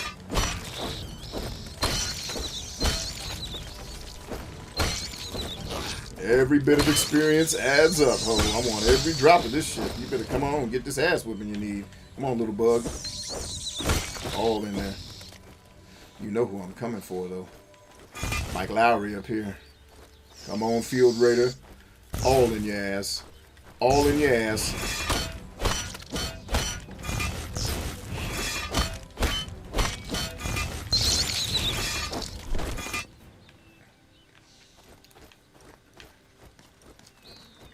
There's my thing. Sweet loot. Gotta have your sweet loot now. So I introduced my son to the figurative statement of someone being anal, and he had never heard that analogy, that phrase before. So I was like, yeah, man, they were being anal. And my son almost had a seizure at the dinner table. Like, what are you talking about that? I said, okay, so in the 80s and 90s, there was a phrase called anal retentive, which meant you were just uptight. You were too high strung. You worried about shit too much. I was like, it doesn't mean what social media generation thinks it means. It's not gross. Like, everything is not sexual innuendo for my generation, believe it or not. And it's funny because my wife and I were having a conversation. We kept talking about it. He kept laughing. He's like, dude, I can't stop laughing at this anal shit.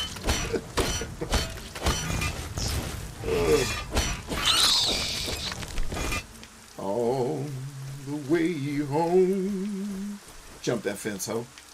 And jump again. Oh, we got killing to do before we do our thing, though, right?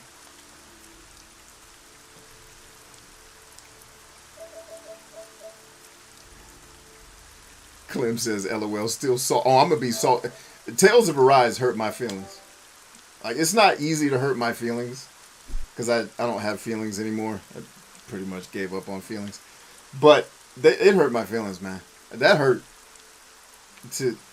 To have a game that's enjoyable for the first 2/3, that once you figure out how shittily designed it is, because it starts showing its flaws when they try to ramp up the difficulty, it's like, oh. Yep, this is every JRPG I've ever hated, ever. It's the same experience every time. Oh well, I guess I'm wrong.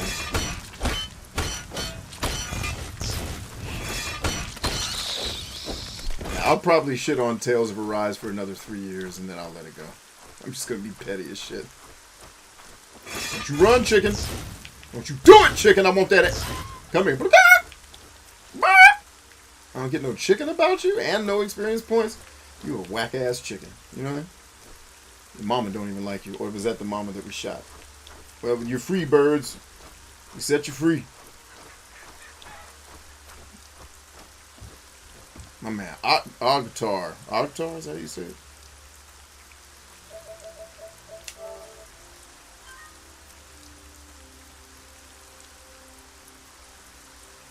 Clem says, dude, I have very low expectation for all these new games. Yep, I feel you, man. I usually keep my expectations somewhat moderate or low. There's very few games I get where I'm like, dude, I can't wait. Like Elden Ring, I am cautiously optimistic. Battlefield 2042, I was cautiously optimistic. And I got burnt on Battlefield. And then we'll see about Elden Ring. There is another game coming out this year I thought that I want. Oh, it was Battlefield. Never mind. So I think this year's done for me worrying about games. Oh, and then I ended up getting Metroid Dread, thinking I was going to hate it. It ended up, damn, this game's actually, woo, it's actually alright. To leave the building, those cowards. Can you help me?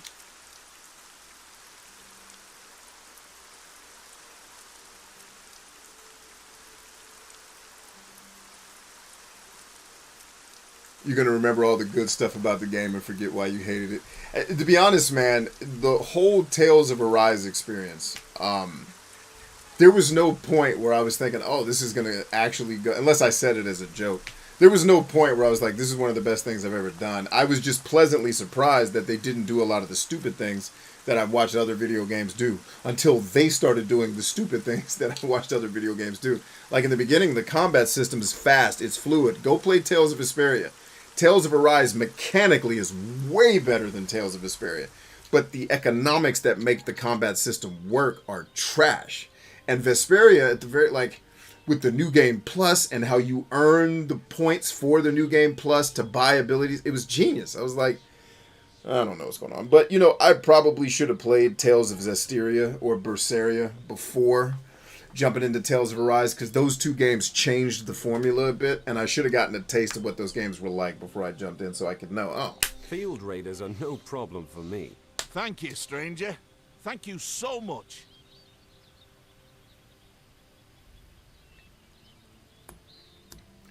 Let's see, Clem says, I'm not trying it. The part of me that loves Metroid is scared. So I was scared too. My biggest fear is that they were going to overplay this parry system crap. But the only time the parries are hard are when they're supposed to be, because the payout is so big. Right? Literally, there's a parry that can save your life from something that's going to kill you. But if you got trapped by it, like, the parry is so impossible to do because it's literally, this is your last ditch effort to get out of here without dying, right? But the thing that's chasing you creates this sense of like you're being chased by the predator. Like, it's very much what I think they wanted Metroid to feel like on the NES days, but because it's so whimsical and cute, you don't really feel it. But the freaking brooding, that thing is chasing me, and it's going to be my ass if it finds me. But then at some point, the section of the level you're in gives you the thing that kills the... And so you go from being this scared, oh my god, I can't do it, to, come on in here, motherfucker, bow! And then you feel powerful. Like, the game, at least, I've only beaten the first boss, so I don't know if it's... It balances the fear and dread with the sense of empowerment. So, like, the balance in Metroid Dread, at least up to the first boss, is... Like, I found myself wanting to keep, like, I don't want to go to bed, I want to figure out this next... I want to get this next thing figured, this next section figured out so I can kill the monster that's chasing me and then go beat the boss. And then I started getting my ass beat by the first boss. Like, dude, maybe I don't like this game. But then I realized, all right, I see what I'm doing wrong. And then it was like, oh, okay, I got to get the parry right. But even if I miss the parry, I can recover. So even though this game has the parry system, it doesn't completely punish you for not being perfect at it. It's just really what the parry system does is it gets you out of really, really bad situations that you got yourself in as a last ditch. All right, we're going to give you a chance to get out of here without dying. But even if you die, the reload is so close to where you died. It's like, all right, that's not, like, I didn't really lose anything by dying right there. I'll just do it again. And this time I won't get caught by the big bad thing that's chasing me. You know, and then I'll go get the thing I need and kill it. So, Yeah, what I'd say is I don't know if they do demos on the Nintendo Switch, but if they do, just try a demo to see if you dig it. That way you don't have to invest the money and then be mad that you bought something you don't like. But at the same time, Clem, I plan to stream Metroid Dread so you can see me play it too. And you'll see the parts where I get frustrated, the parts where I get beat, because I can almost never get the timing of the parry to save my life right. I maybe did it twice out of 10 times. So, and 20% is not terrible. It's kind of like baseball.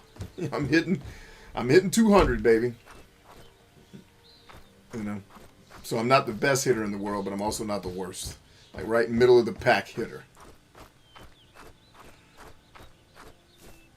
Yeah, so just wait till I stream it and then see if you dig it, and we'll talk about it. But, and then, you know, Nintendo doesn't usually drop the prices of their games, but at some point that game will drop to 39 or 29 bucks. And then get it then. That way you don't have to lose, you know, money on something. Because I got it as part of my birthday extravaganza for my wife. And I was like, all right, I'm not going to be totally upset if this $60 doesn't pan out to complete joy. But, you know, if you get it for $29, it's like, all right, if this sucks, at least I didn't pay $60 damn dollars. It's part of a rent payment, you know, to play these dang games, depending on where you live. Of course, I guess that would have been my apartment at college, not the mortgages we encounter these days. All right, I don't want to set off all the bugs. Just that one. Good. Oh dang it, the other ones are up too.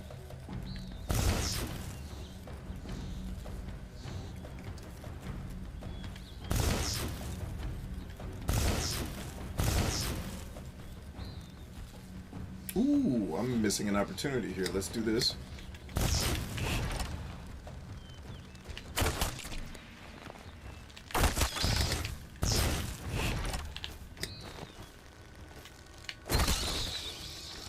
There we go.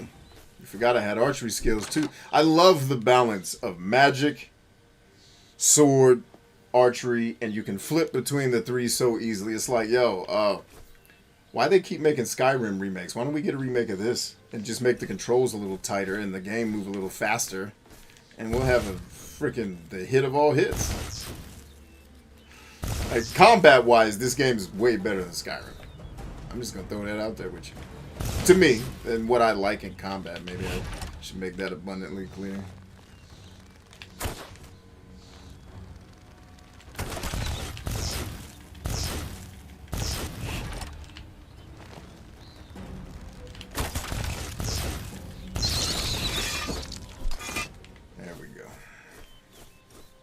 Is this the last one? It's the last one. Let's reach. I love that magic regens, even if I don't. Like, I have an item that regens my magic, and they gave me that item pretty much at the beginning of the game. So now I don't have to use my potions if I'm not in battle. That's a good economy. And then if I get stuck in a battle where I need to plus up because I'm getting my ass beat, take a potion, you know, and then the game's not completely dependent upon potions. That costs $3,000 to $5,000 when the game doesn't give you any money, and then the only way you get money is through side quests where you kill impossible monsters using up the potions that you're trying to get the money to buy. I'll let anyone guess what game I'm talking about with that. You may or may not have played it earlier today.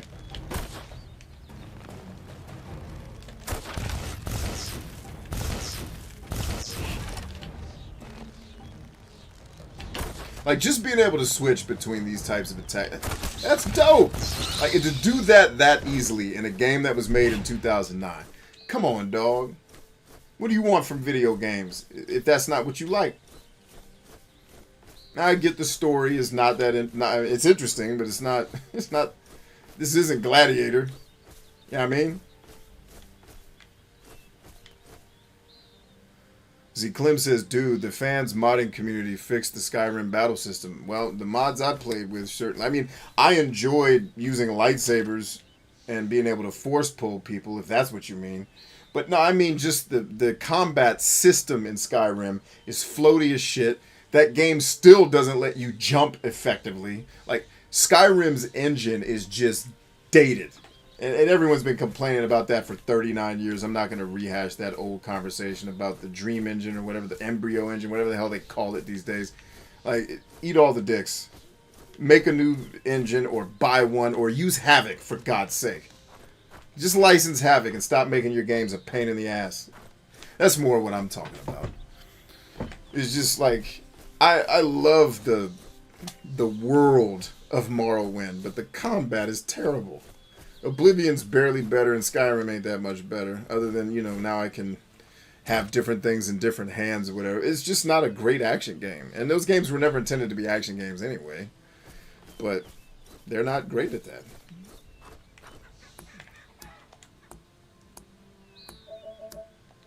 So switching between this and God of War is going to be tough. Because the controls are so opposite. But we'll figure it out. T.I. says Skyrim's combat system is almost non-existent.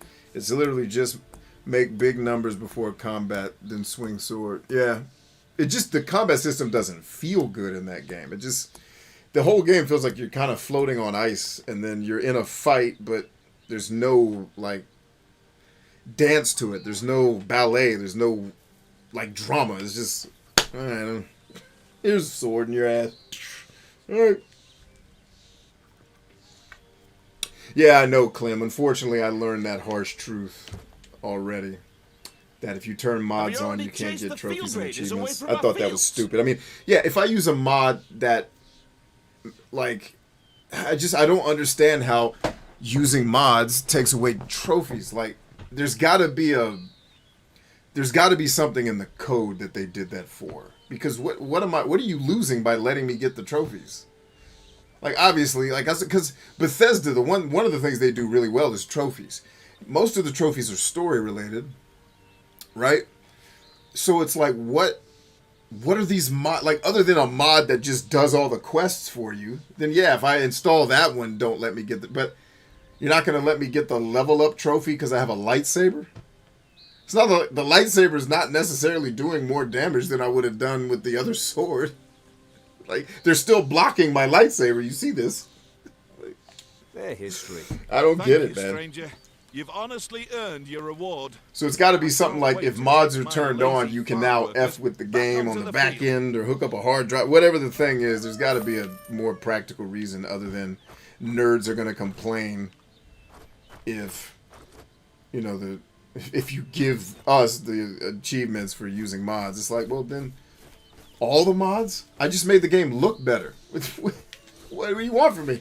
I made the controls function as appropriate, and I made the game look better, and I got a lightsaber.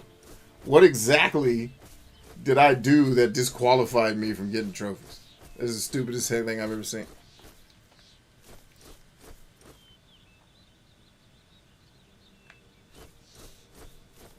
Yeah, Iwan. 100%, bro. You're not going to get any disagreements about how mediocre the Elder Scrolls is in terms of the gameplay. There's one of those special items up here on this ridgeline too, isn't there? This is that apprentice that sucks. We're going to save his ass too. Man, we're accomplishing a lot on tonight's stream. How far in are we? Shoot, we good, ho. Oh, dang, we balling tonight. It's late. I did not realize we've been going as long as we have. Jesus. Time flies when you're actually enjoying. Like, every time I'm playing a game I hate, I look up. Oh, it's only been 13 minutes.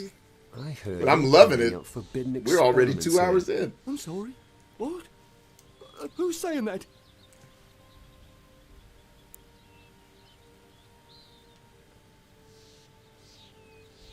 Just joking.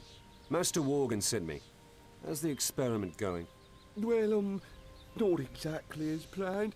I was supposed to treat plants with an agent and feed it to meat bugs. We wanted to examine the livers afterwards. But then the field raiders came. I don't know, Rion. And they ate the plants. Me and my son were having stomach issues today, too. They're on a rampage in the south. Trying to figure out what I ate. Master Worgen will be beside himself with rage. Well, like, I started my stream later because I needed my stomach not to feel like it had a gas fire in it. I was like, that's not going to go well on a show. I'm already going to play Tales of Arise, so I'm going to be frustrated. I don't need to also be in immense pain Not to mention the pain I have with my back injury. Which, speaking of which, where is my tool for the back injury? I don't know where to put it. Have fun then. I'm heading off and reporting to Master Worgen. Stop! Wait! Don't go! What's up now? You're armed! Look at me! What do you want me to do?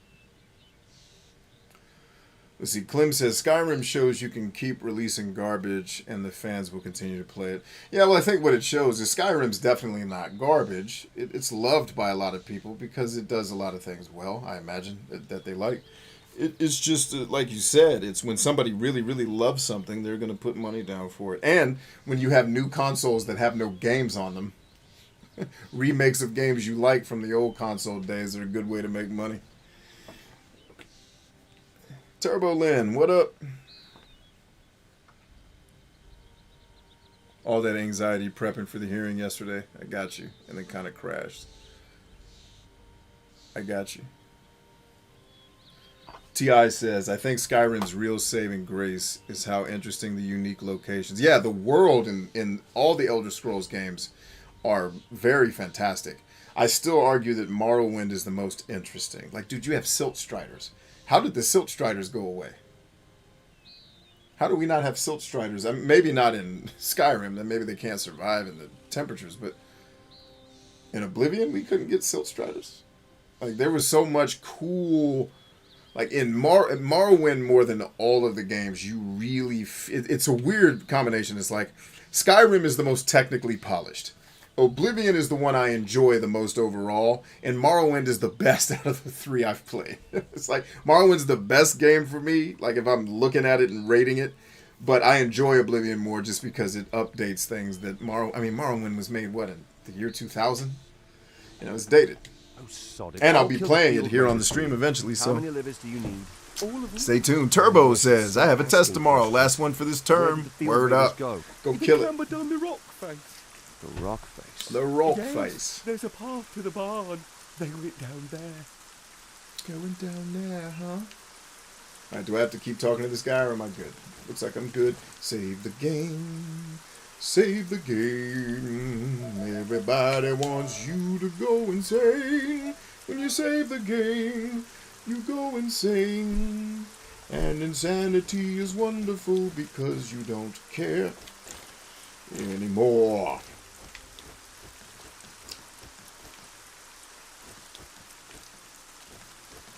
That song was called Save the Game by Peter Cetera.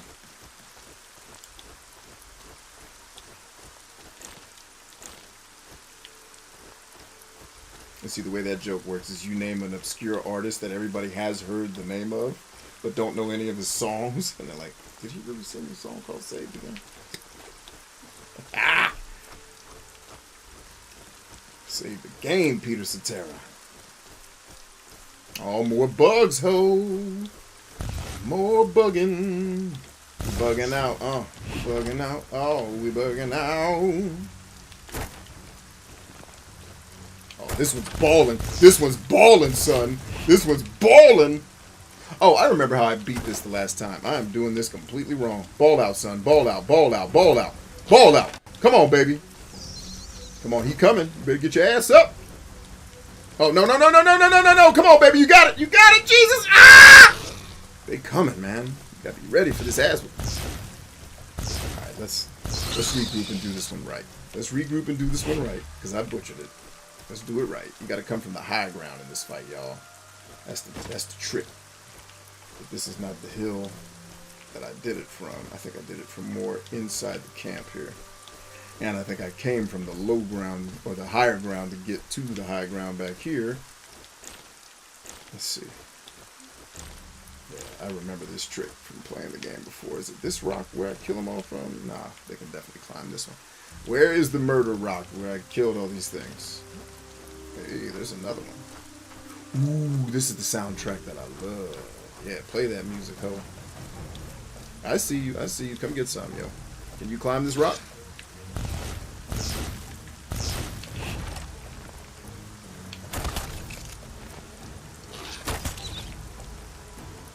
Nope.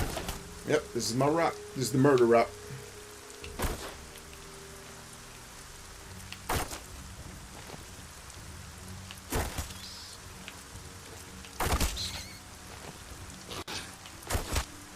miss? Okay, don't fire. Don't fire. It's going to waste the ammo.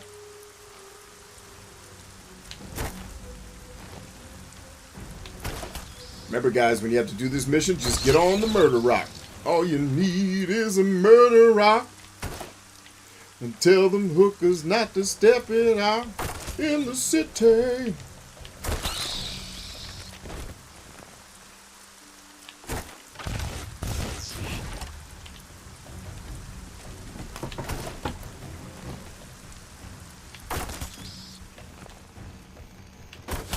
Oh, pussy.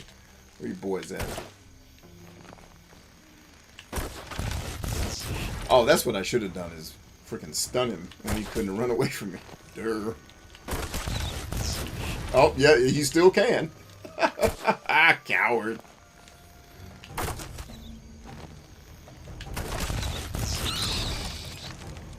That's 2 of 5, ho. Killing. Killing. And killing. Don't need to go all the way in. Oh, we gotta kill the rabbits too. Kill the wabbit. Kill the wabbit. Kill that hoe.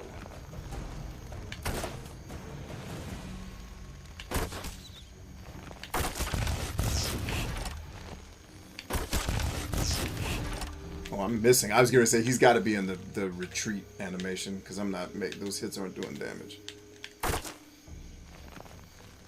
These things cover ground fast as hell, too, boy. Gotcha, bitch.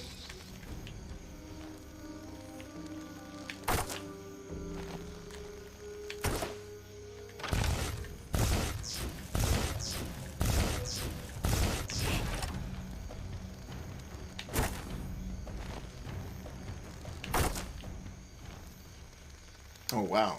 That's his range? That's crazy.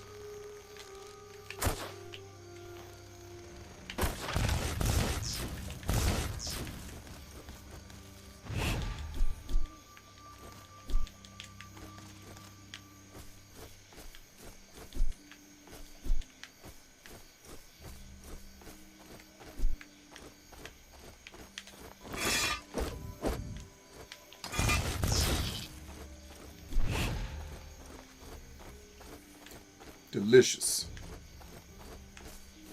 Delicious. Everybody need to get delicious. Let's get delicious. Delicious. Rapping to the beat of the feet while they kick. And I'm running, not giving a shit. Cause I'm the illest mother hunter that ever stepped on the planet. Can't stand it. My name ain't Janet. You tried to come to the party. They ain't planned it. Cause a freestyle flow will let you know that a hooker hoe can't steal the flow because we too real, holding beats down tonight. I keep the beat strong, rocking like the Dolomite. Bitch, I'm cold as ice, you better roll the dice. I kick them hoes out the bed cause you know I'm tight. Yeah. Dead in your ass. See, you can freestyle to the beat of the feet. Anybody else want to freestyle to the beat of the feet? I'll do it again. Somebody else freestyle, go. I hear another bug, son. Where you at, home? Get this loving wherever you need it at.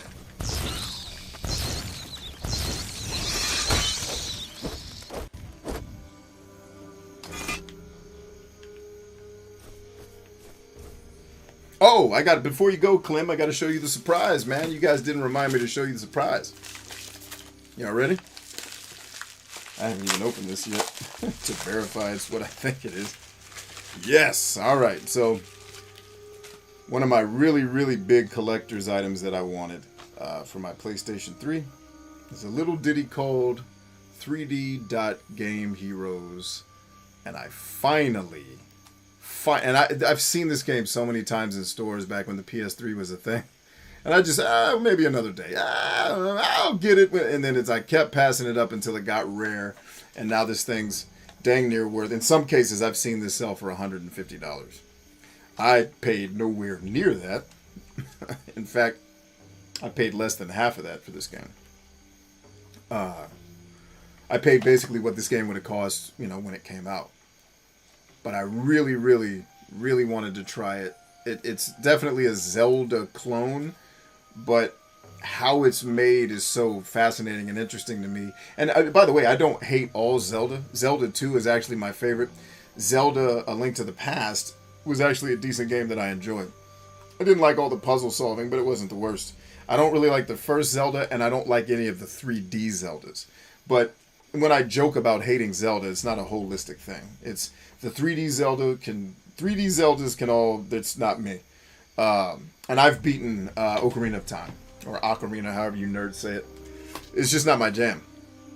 But Zelda 2 and Zelda 3, technically, are okay. I like those games. So, knowing that those two games are games that I enjoyed, it's like, hey, let's give a game that's a spiritual successor to the Zeldas that you actually like. So, that's a little more inside information, because I joke about hating Zelda all the time, and all the people who love Zelda must be terrorists, but it's not true. I don't hate Zelda holistically. There's just things that Zelda does that I don't like, and when it went 3D, I was like, this is just a game I don't think, at least the way the designers are envisioning this 3D play, like, this is not what I was, let's go back to 2D. But, you know, if they hadn't made those clumsy 3D games, we probably wouldn't have great 3D games. So in the same breath, I'm kind of like, you know what, I'm kind of aight that they're out here making 3D games that are really clumsy, because one day they won't be. Oh, Turbo Lynn couldn't see. Is it because the screen's too small, or did I not hold it up long enough? There you go, lady. 3D Game Heroes coming at you live. So we will play this on the stream. Maybe even this weekend we'll try it out. Let me hold it up there for a couple more seconds. And I'm also trying to get the glare off the screen. That's why I'm holding it at an angle instead of just, if I hold it straight up, you get all the glare from lights and screens. But if I do this, it gets rid of that glare.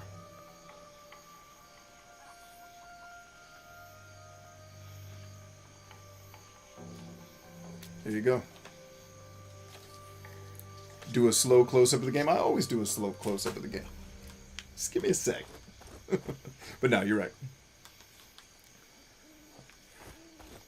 All right, Clem. Have a great night, man. We're getting ready to wrap up here, too, man. I won't keep you guys well, I guess it's not quite shut down time. We'll hang for a little while longer. If you guys want to. If you want me to kick rocks, I'll kick rocks. I love kicking rocks. It's one of my favorite things to do is kick rocks. Especially when I'm kicking rocks away from people that create shitty economy systems and role-playing games. Let me stop.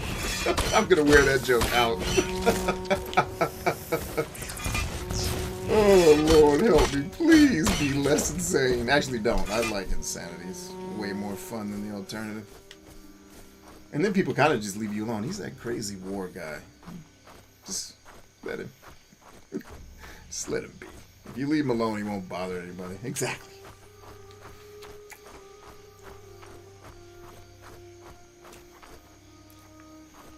"30-second hero." Are you talking about what 30-second RPG or Saturday morning?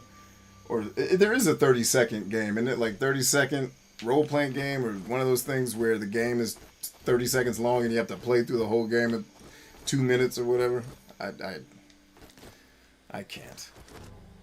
There's too many things in the world for me to remember most of them. Yeah, this is clearly the game I'm having the most fun with out of all the stuff we're currently playing. And it's funny because I was thinking when I brought this in, I was like, oh, dude, I'm playing way too many Japanese developed games. We gotta get some Western shit in here. I'm gonna lose my mind. Like, we have to have balance. Because, you know, I like the Japanese games, too, because they're almost always more colorful and fun to look at than these European brown-ass games that are not. Ralta! 'Tis it you, Ralta? Sounds like Walter. Used to have a neighbor named Walter. Used to take him to get groceries, helping the old brother out. Because he had disabilities, baby. I used to help him get his groceries. And Walter said, "Brother, thank you for helping me get my groceries." I said, "Walter, you all right with me?" It's funny because my first interaction with Walter was him calling the cops on me and my roommates in the apartment next door because we were having a Super Bowl party. And the cops showed up like, what the fuck? And then Walter, the next day, he's like, "I'm sorry, fellas, you were so loud, I didn't know how to tell." I was like, "Next time, dude, just knock on the door and yell, 'Shut the fuck up!' And we got it." You could have gone back to, you didn't have to call the cops. You could have just knocked on the door and said, "Shut the fuck up," and we would all be quiet. Of course, if you did that, I guess today there'd be a hearing at the town hall or whatever, and all the people that were, I guess, triggered or raged, quit, or I don't know the terms that everybody's emotionally. People have way too much emotional capital, is what I'm finding out. Is like, you have a lot of emotional energy, bro. I'm too tired to be offended. Like, once you have kids, you're just too tired to be offended. And after you've been, when a person that you're supposed to love and care for pisses and shits in your face, it's like, well, what's the internet gonna do? Like, this dude is supposed to love me and just pissed right in my face. So I guess that's it. So, my dear landlord, that's my lot in life. It's getting pissed on by the people I'm supposed to be taking care of. Hold on. Why? Oh, yes, your reward. Here. My reward? You whore of a man. You dare not. I got the sweet loot, baby. Give me that sweet loot. Wait, where's Ralta? Oh, I went out the back door, didn't I? Ralta. Oh, that's my man! Yeah, it is.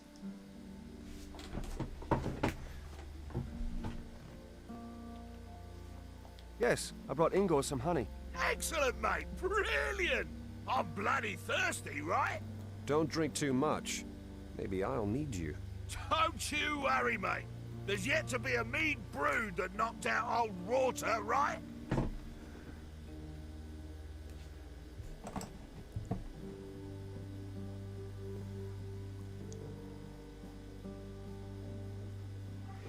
Let's see, Turbo says here, some complain about kids running inside other trailers. Well, if you're in your trailer, tell them to kick rocks. Wait, so they're running in your trailer and the people in another trailer are complaining? How does that even work? Man, people are just inflexible. Like, can nobody be uncomfortable for 30 seconds without having to get a fucking Medal of Honor and be called a hero and have a safe space? Man, eh? Can you be uncomfortable for seconds at a time without having to have your life? And I'm looking at myself when I say that too, because I can be a bitch sometimes myself. I'll remind everybody, I got in an altercation with the dude at a toll booth. Now, I was justified in my anger because the company that runs the toll booth is a fucking extortionist horseshit shell company that's probably owned overseas, but it was not right for me to take that out on him. So, I got it. And what now, Rorter? I'm gonna get my bits and pieces. Yeah, no flexibility and no tolerance, man. I told a person that canceled people years and years ago. They were like, they looked me in my face and said, "We're some of the most tolerant people in the world." I said, "Except for when someone disagrees with you, you want to fucking crucify them upside down and cut their balls off." It's like, you're very tolerant of people who agree with your bullshit, but not the minute they think a thing opposite of you. I was like, your friend wanted a person fired from their job for being a Christian because she assumed that meant he hated gay people. Like, are you fucking out of your mind? Like, by the way, he doesn't hate gay people. He's totally fine. Like, you're faring badly? Like, what the fuck planet are we on that those people get to have jobs? People are missing. Mate, I'm getting the planet where men want to sell those people something and have sex with them. That's where. The acquiescing to bullshit because you want sex and money. That's pretty much what it comes down to. Right. Looking for my people.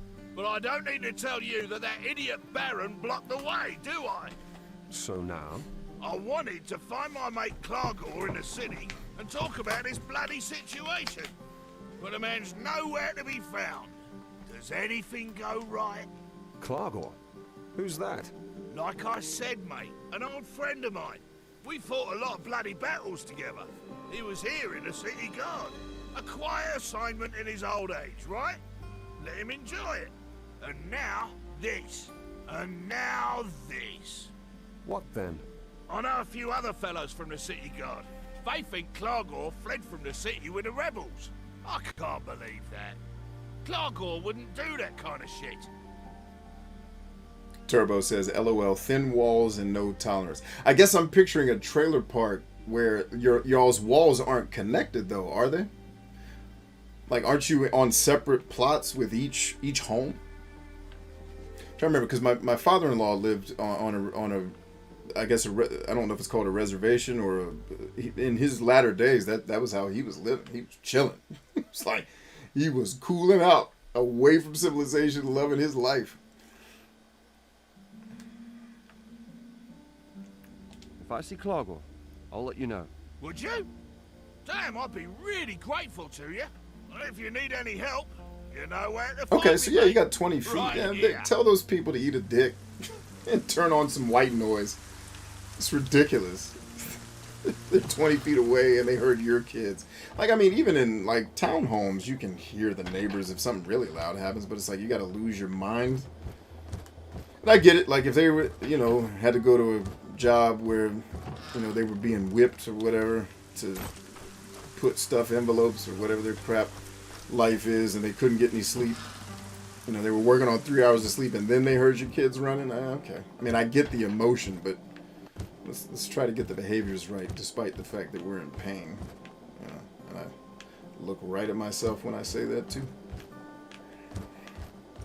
Make sure I got my shit together before I'm worrying about other people. What is there to report? What's Hem doing? She said, I ain't got any of those. That's great. Oh, it's wonderful.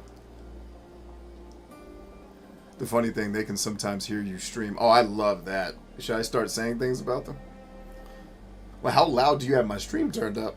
I'll get some headphones, Jack. Ate up your experiment. What? That boy is as thick as 2 short planks. I'll beat the cost out of him with my belt. Take it easy. I took care of the field raiders and ripped out their livers. Hem thought you might be able to use them. What? Maybe he's not so stupid after all. No complaints over the stream. Well, that's good. To examine the livers right away. You have to teach me something right away. Oh, yes, of course. Listen, I don't have the time now, but here's a valuable recipe. You can read, can't you? Yep, the recipe will do the trick. Hand it over. I level 'em up. Level 10 in the crib doing work for Jesus. All right.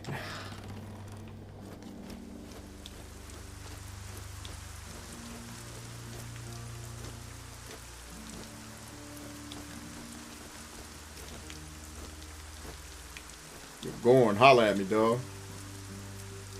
Well, what have you got? Hey, it's Kaz. What up? We were talking about you a minute ago. Or was it 30 minutes ago? I've decided.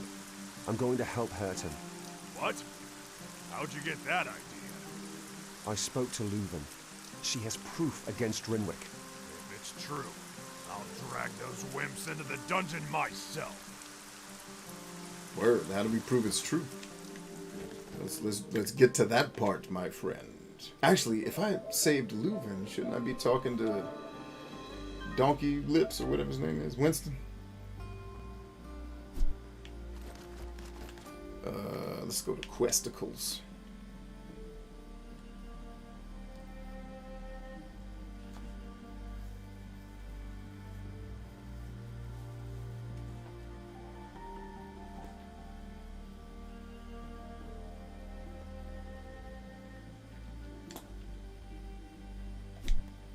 Where does that light up at? Okay, so off.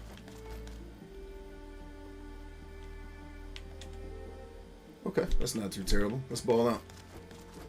Alright, this will be the last quest we do tonight, and then we'll call it a noche. I'll let you guys get to bed. Tristan, have a great one, my friend. Oh, we're the ones who are blessed to have you, bro. Enjoy your night. Sleep well.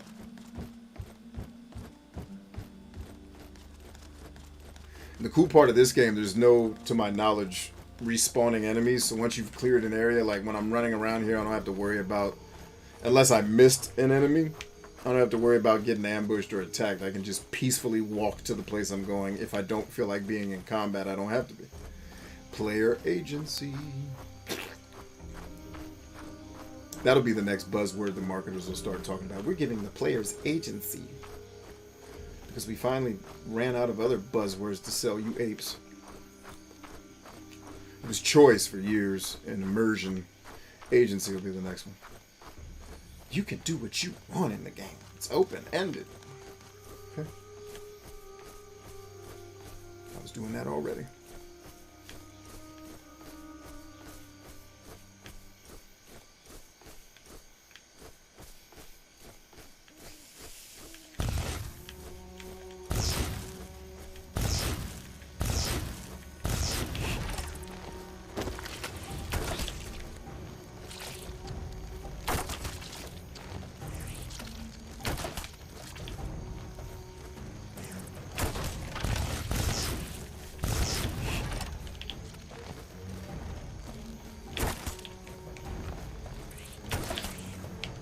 Ooh, dang it. Every time I do that, I gotta get better, baby. I've got to get better. That's alright. That was better, though. It only happened once. Only got hit once, so that's definitely an improvement over the last time I did this. Life, liberty, and the containment of agents. That's a good one. Kaz has great zingers, man. Good one-liner jokes. Him and Rion Mole. Jolly will throw one out there every once in a while, too, and hit you. It's the resident comedians. And I likes comedy, so...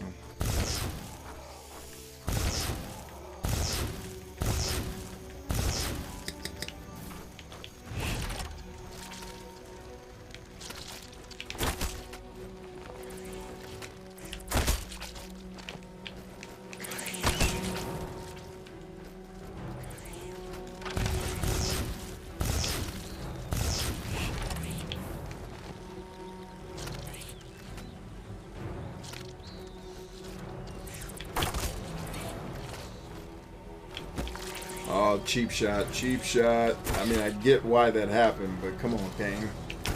Help a brother out. Watch out, why. God, I love the respawning magic, so I don't have to waste items all game and stay in the damn economy. Staying in shops and grinding for stuff I don't need. Hallelujah.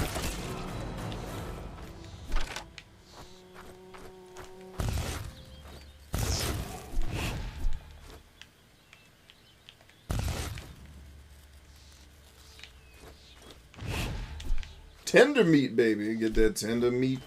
Get them tender meats. Them tender meats. I thought I already got the treasure chest on this coast. Let's get them treasure chests with them tender meats. Them tender meats. Y'all, them tender meats. Come on, tender meats.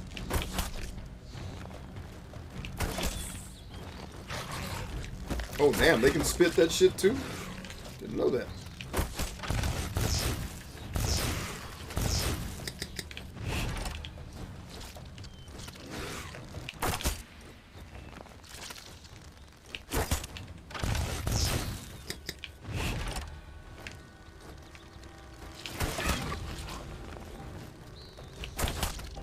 Watch your back. You don't want to back into other enemies. Stay cool now.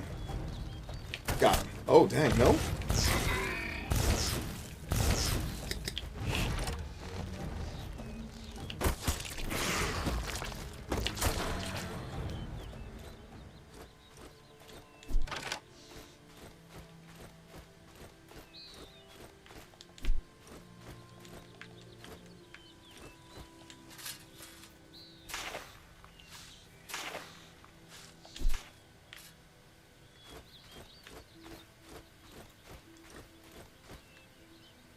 Uh-oh, don't do that. Don't do that, boy. Matter of fact, save the game, because that was almost the end right there.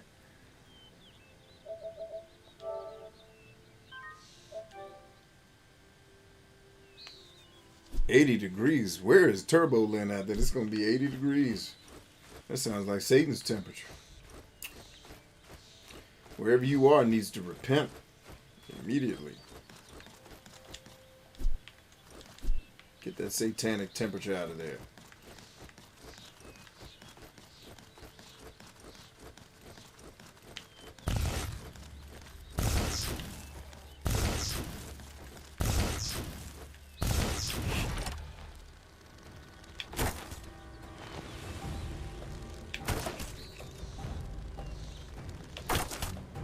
Man, how am I missing? You have the life play with this and history?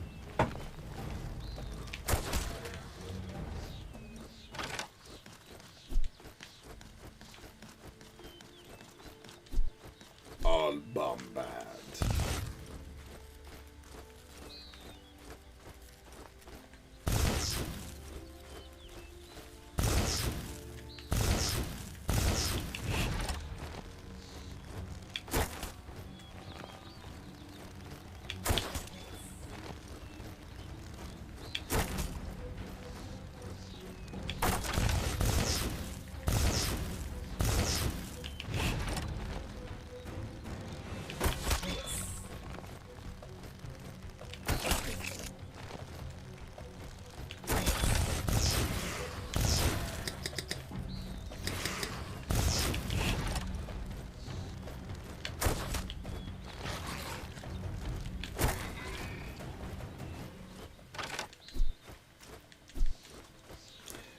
Ah, Mississippi.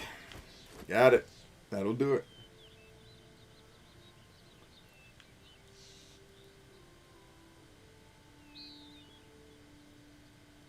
They got 100 churches per town.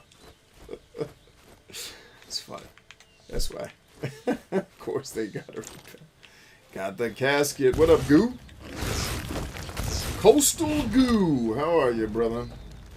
Just here to kick a little ass, man. Ain't nothing to it. Just kicking ass all night. That's us. Favorite thing in the world is kicking ass. We ain't hurting nobody. Just kicking ass. That's all it is.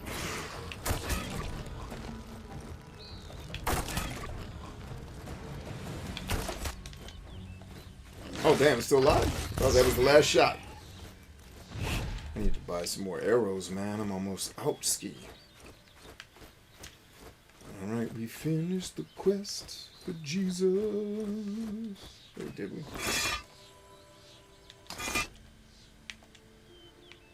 Alright.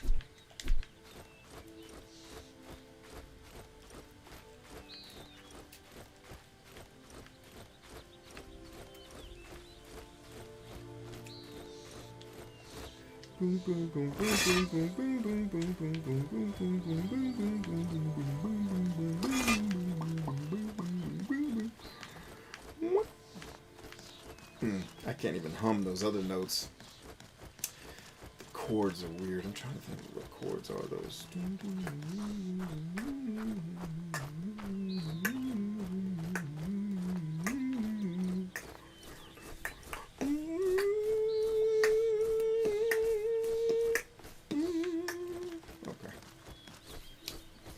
Pitch down, boy.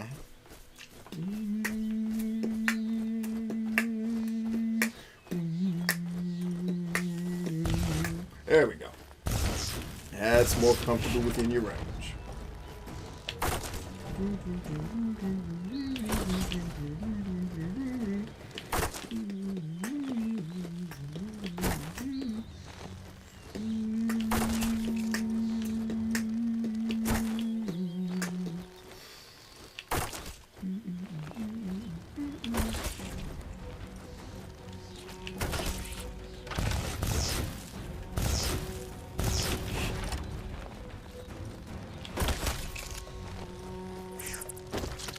Too close, too close. Come on, Chambers. You knew that. That firing radius was too big.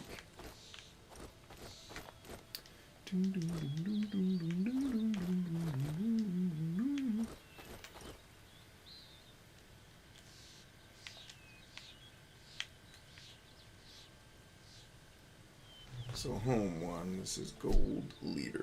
What am I actually doing? Oh, we're not doing that. That's a whole other quest. They just okay, it highlighted the next quest after Wait. Did it though? Home one. Gold leader. Yeah, okay, so it just took that quest completely off my shelf. And it assumes, oh, okay, so no, it's a 2-part quest. I got it. So we'll do the next part when we come back. Ladies and gentlemen, it has been my distinct pleasure and honor to share the field of battle and all the oxygen and nitrogen that we could breathe together. I pray that you got something great out of the only 7 hours of streaming that we did. Good stuff, man. I hope you guys got something good out of tonight. Let's take some last comments, show y'all some love, and get up out of here. Cass says, by the way, you were talking about Final Fantasy status effects being overpowered. In Pool of Radiance, I managed to use a wand of paralysis on the final boss, and then I was able to one-shot kill him. See, that's cool, because one of the things I hated in Final Fantasy was the game is just nuts with status ailments. Like, they give them to you too much. There's too many of them. But you can never use them on the bosses. It's like, why can they use stuff on me that I can't do to them? I never understood the rules of RPGs. Like, oh, well, listen, I know you learned this poison spell, which depletes health over time, but the bosses, nah, they're immune to that. I said, okay, so if they're immune to that, they sent me and my team to save the world. That team's not immune to any status ailments. Until later in the game, you can get items and stuff that makes you impervious to certain things. But it was just too, like, Final Fantasy is another one of those games that you just have to be a micromanager. You have to like managing intricate details of multiple variables. And if you don't like that, it's like... And then there's Final Fantasies that get around it, like 12. I love 12 because it still does all the stupid stuff, but you can basically program the game to take care of it for you. So if we got poisoned, I had a person on the team that would immediately handle it because I had programmed. I really don't know why they haven't evolved the Gambit system for newer RPGs to, like, you can program your players. Star Ocean 5 tried to do it but fumbled at the goal line. It's like you can program the players before the fight to be prepared for the fight, and then when they get in the fight, they execute, and you get to see them do the thing that you planned. And I think maybe that's the difference between the RPG player, kind of the micromanager executioner, versus the person who's always been in leadership positions, where you're, as a leader, you're not the one in all of the trenches doing all of the laborer shit. You are the person who is orchestrating the dance and making sure people have enough ammunition, people have enough food, people know what the fuck they're doing in the fight. Like, I'm not running over to somebody, hey man, cast that fire spell for me. All right, bet. You know, unless there's a contingent situation where I have to call audibles in a fight, and that does happen, where we had a guy that ran up on our position and then jumped in a ditch, and now I have a potential insurgent that can either blow me up or take shots at me, you know, that we have to deal with while being shot at by other people. It's like, okay, now I have to give orders because we have to address a thing. But the idea of, like, video games, I think, are made by people that don't understand, like, fighting, because it's, and I've said that a million times, but it's more along the lines of, like, in the video game, do you want me to be the team leader or the private? Because neither one of those people controls the other 9 people in this party. Like, and it's, the video games are made for people who like to execute all of the details. Like, one of the analogies I gave was, if RPGs were Madden, I'd shoot myself. Because if it were Madden, I'd have to control every player and then put them into the position they're supposed to be in, and then be the guy that wants to be me. And then every, like it would just be nonstop me moving chess pieces all over the board. And I was like, that's what playing a Japanese role-playing game is like. And I had a person tell me, they're like, but I enjoy that. He's like, I hate sports. I would play Madden if it was that. And I was like, oh.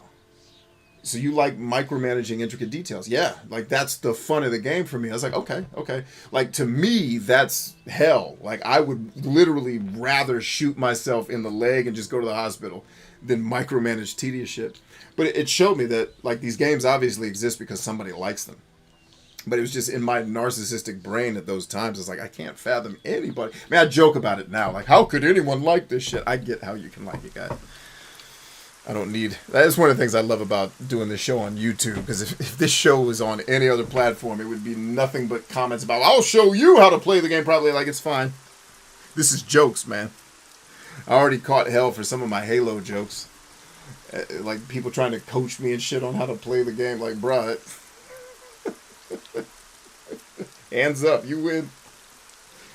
So, yeah, it's interesting. Like, that micromanagement feels like hell to me, but I understand that there are players who love the intricate, having control over the entirety of what you're doing. And especially, I imagine, for people, like, we were talking about the psychology of some other type of play earlier, but like if you're a person in your life where all of us, I think, came to video games because it was an escape from pain that we were experiencing in our younger years. At least for me, that's what it was. It was me escaping from abuse. And so I think if you live a life where you feel out of control, being able to control everything in a game probably feels good. Probably feels like, hey, I am in control of my destiny, because if I lose, at least it's on me and not on people that are hurting me or holding me back. So I get it, man. I get it. At least I think I get it. I try to get it. But yeah, see, I would love what you're talking about, Kaz, with the Pool of Radiance, because like being able to use that spell on the final boss and one shot kill him, that would make my life. But I just know from talking to other role-playing game fans, they would hate that. Like, oh, that made it too easy. Like, well, I guess, but it also showed you that you were smart and you were able to do something. Like, was it too easy or was it too efficient? Because what y'all are calling easy, I think of as efficiency. Like, just get it over with. Why does this fight need to take, whatever? So I'd like, maybe I need to play, what is it? You said it's called Pool of Radiance? Might need, what is that? Is that the actual name of the game, or is that a subtitle of a different type of game? Almost any status effects puts enemies on your party in helpless state, where any physical damage one shot. Damn, yeah, no, I don't, never mind. That second sentence, I don't ever need to play that game. We are out.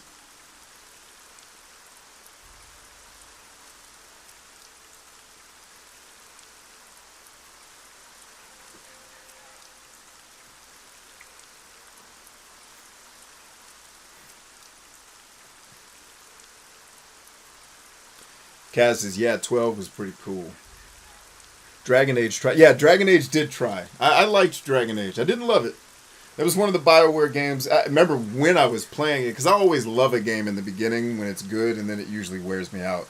I remember someone's like, B, how are you liking Dragon Age? I'm like, this is one of the best games I've ever played. And then that opinion changed as I got further into the game, and some of the final battles get a little like, word. But I enjoyed Dragon Age way more than I thought I would. Like, I was like, I don't know if I like this better than Mass Effect.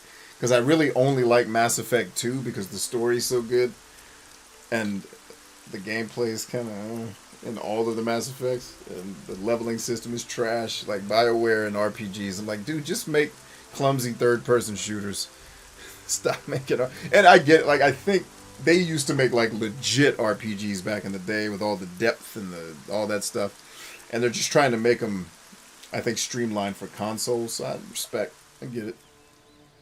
I think I get it. You might like Persona 3 then. I did. It's just Persona 3 got me because it's too long. I made it all the way to the beach.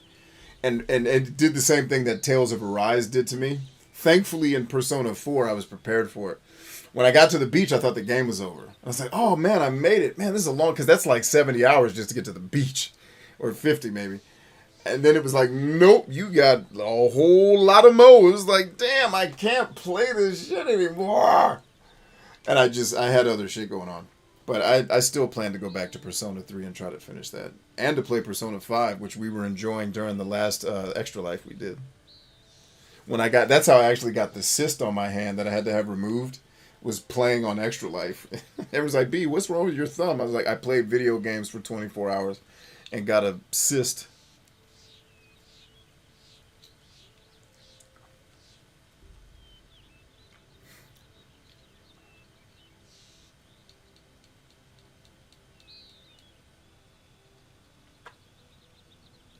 And see, Turbo adds another layer, right? Where she says that's part of it, but she likes the game is the conversation. So, like, you guys hear me bitch about the cutscenes. She's probably in her... And I need to be respectful of that. When we have cutscenes, I need to shut up, because if for her enjoyment is listening to the people talk. That's another element of the game. You know? Feeling like you're connected to other humans. That's important. The Persona 3 AI is reasonably good. Yeah, and I played Persona 3 Portable, which I think is the most up-to-date version of that game, if I'm not mistaken. I think. Because that came out after FES, I'm almost positive. And it made all the fixes that FES made, and then some, I think. Could be wrong on that one. Pocket Thoughts in the house. Yeah, the Persona games, I don't understand why I like them. Although, going back to what Turbo said, Persona is one of the very few games where I like the dialogue scenes. And you guys will see that. Like, you won't see me bitching at, why is this person still talking? Because in Persona, it's actually interesting. Weirdly. And maybe it's because Persona is way more grounded in life. Like, you're not saving the world. You're talking to other humans at the grocery store. So it's more relatable. It's not like Alphen giving a speech like, I will bestow upon all of ye the power of the shard of excellence. Like, can we just kill this guy and you shut the fuck up? Like, Persona doesn't have any of that. It's the conversations are actually like young people trying to figure out why one of their friends got murdered.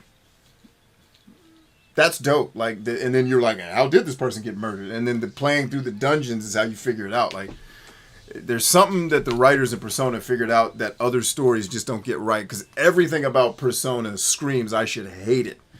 I love them. It's going back to Turbo Lynn's point. Like, sometimes the conversations in games are pretty cool.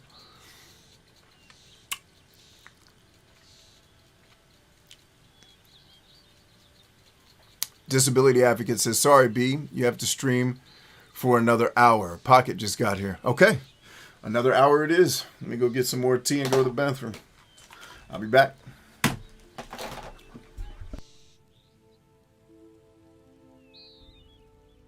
And if I have to stay for another hour, you all have to go buy shirts. If I got to stay for an hour, y'all got to go buy shirts. That's the trade-off. I'll be back.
Technically, it's the third stream today, Pocket Thoughts.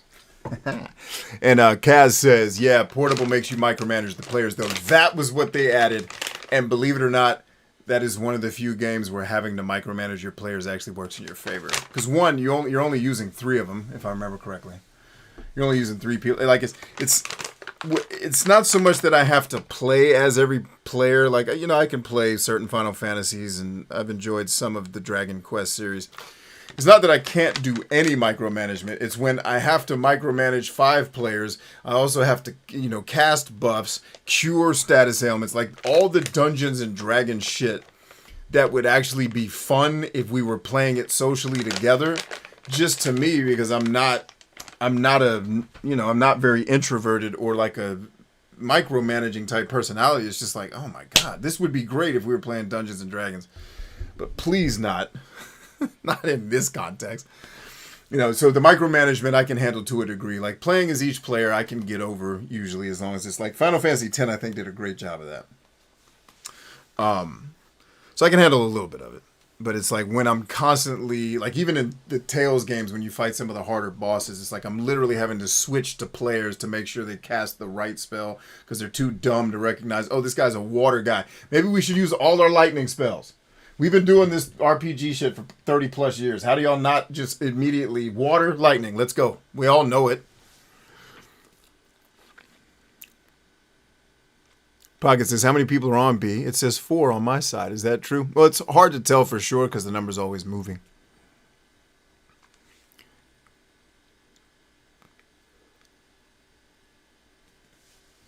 But on my side, it says 4 too. But then it'll jump up to 11, and then 9, and then 6, and then at the end of the night, there will have been 1,000 people here. Or tonight will probably be closer to 300 or 400, if I had to guess.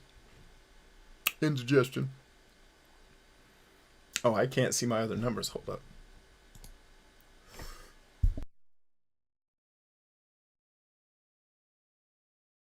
All right, yeah, for this one, we'll get close to probably... The first stream had a lot more people because it was earlier in the day. The second stream will get close to maybe 200-300. The first stream was closer to 1,000. Total numbers. But the concurrent people that are here now jump to 5. It'll jump to 9 before we stop.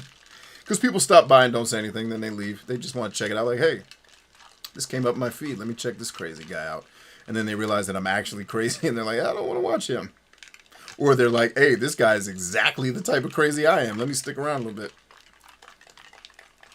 It's usually what it is, bruh. I'm just mixing up my tea now. That good green ginger. Oh, get in there. Get all the juices flowing with the ice. Get in there with the ice, yo. Get the ice mixed in there. Oh, cold brew tea, son.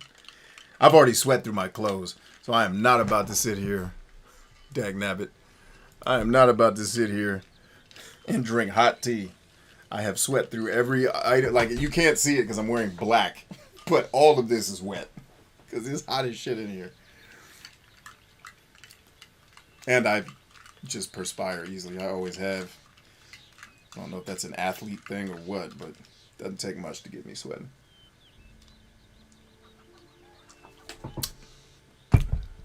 My body's cooling system works very effectively. All right, so you guys told me I had one more, so let's get it. Let's get to it, y'all. Let's go do the quest that we were going to avoid. Now you guys are going to come with me to do another cool quest. Now, before we do that, though. All right, cool. So we got nothing over there. We're good to go. Oh, I got to pull the chat back up.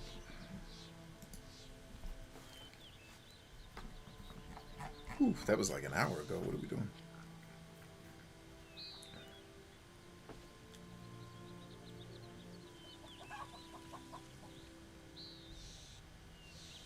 No. 300 unique, Ryan. Earlier, it probably got close to 1,000 total people with a number. Like, usually we get around 10 to 20 people here concurrently at the highest, which is the sweet spot. If you guys ever get into this live streaming thing, do not fall into the trap of wanting thousands of people to be here. I've played that game. Talking to thousands of people on these streams is way less fun than talking to 20 of you at a time. Because when you start getting up into the thousands, I'd love to say it's just kids, but adults do that shit too. It's just they're yelling random shit in the comments that has nothing to do with what you're talking about. It's whatever they're thinking about. Like, hey, you look like motherfucking Sinbad. No, Like, okay. Thanks for yelling at me while I was trying to talk. Yeah. Like, when it's an intimate crowd of people that like hanging around you, that is the sweet spot. The sweet one.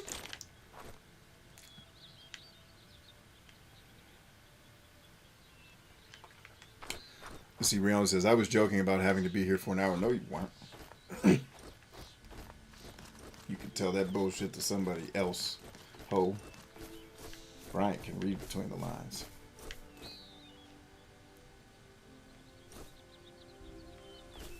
He just started an appeal for someone he had worried he had missed the deadline on. Oh, no. Hopefully you get it done in time. Kaz says, I might buy a mug. There you go, Kaz. Get in there. Oh, we killing. Who wants to be dead? Oh, it's the fun bugs. I love the fun bugs. Kill all the fun bugs, ho. Love a good fun bug. I know that's not their name, but I'm calling them the fun bugs because that's what I'm calling them. And if y'all don't like fun bug, y'all can, I don't know what you could do.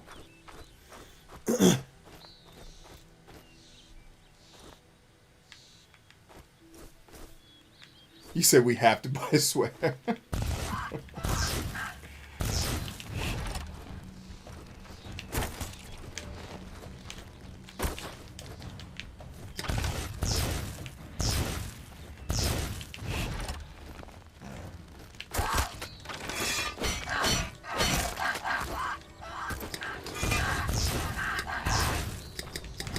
Easy, easy, easy. Come on, come on, come on.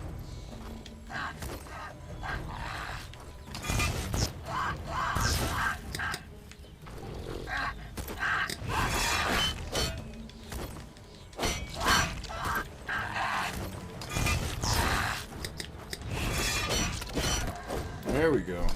Candygram. So we're going to have to get into regular old fisticuffs because my arrows are not going to get the job done.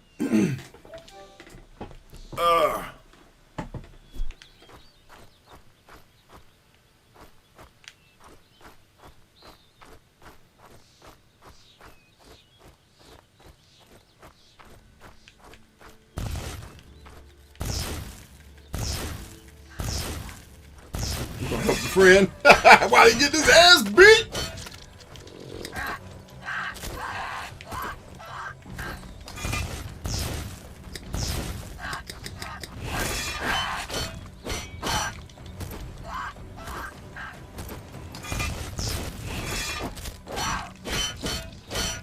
Come on, one more. Dang it, man. I wanted one more shot at his ass.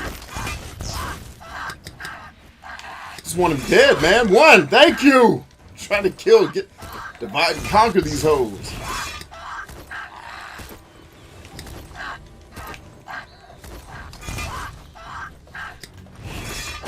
Gotcha. Funnel time, ho. All in your ass. Can you actually use a healing item for that one? That's the first time I had to use a healing item. That's not bad for the hardest difficulty in the game. Which, admittedly, Arcania is not particularly hard for a hard mode, but the final boss is going to mud stomp your entire face.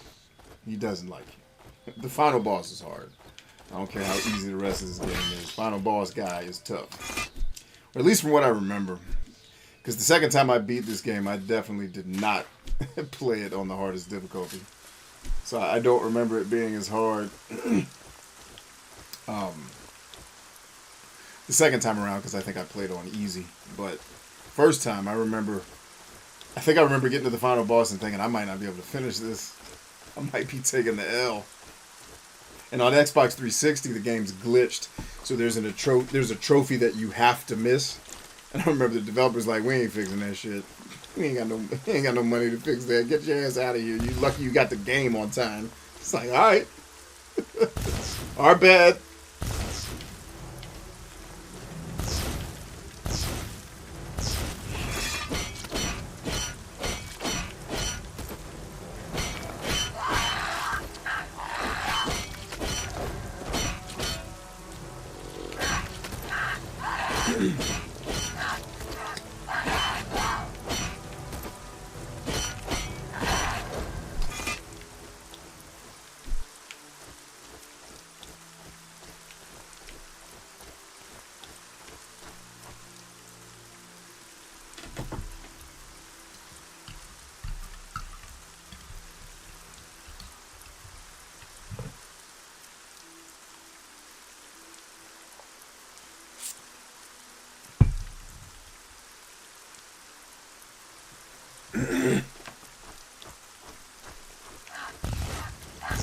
Can y'all not travel in packs of threes?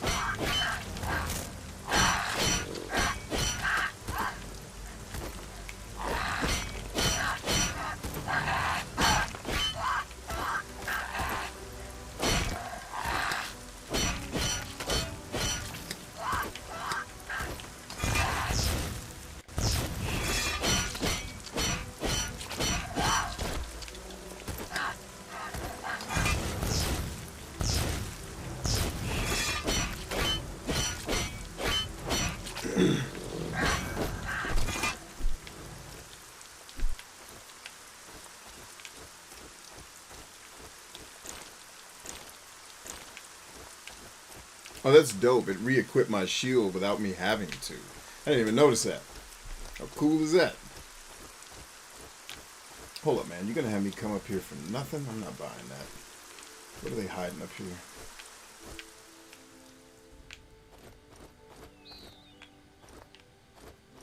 No Beliard posters or whatever they're called. Nah. Alright. I don't remember everything about this game, but...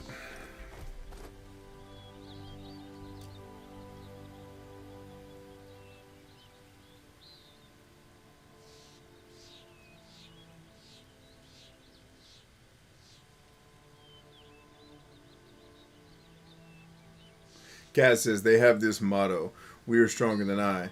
So they always go in a group. Yeah. Touche, my brother. Touche.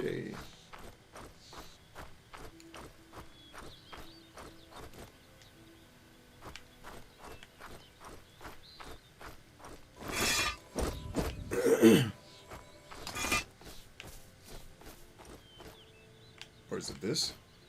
Is that okay? Yeah, I misjudged the distance. Just misjudged the distance, baby. Ain't nothing. Hold up. Okay, I was gonna say I've been in this mother huncher before. You can't fool me, ho. But no, it just looks like the same place. And I need to do something I've meant to do for the last couple hours. I'm actually glad I stayed here because I'd probably forget to do it for the next 4 streams, and then I'd be weak. I don't want to be weak.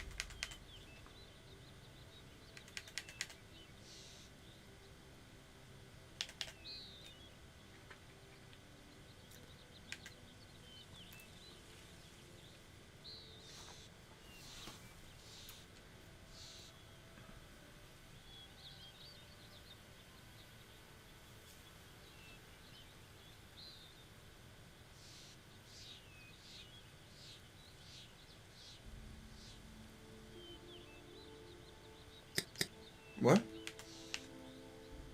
Oh shit, that's the wrong button. I was like, why is that doing that?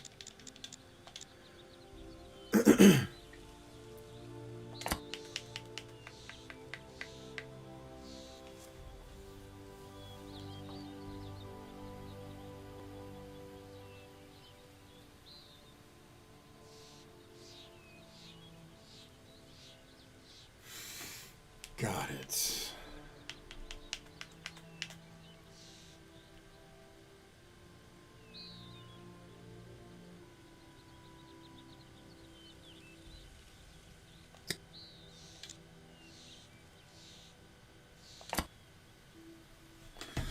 Alrighty, right.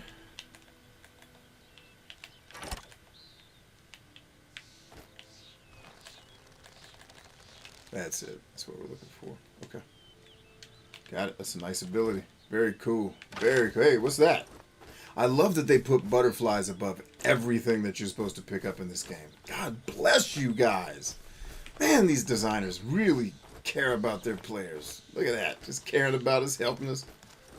Don't forget this right here, baby. Got to remember that that's there. Yeah. Everybody.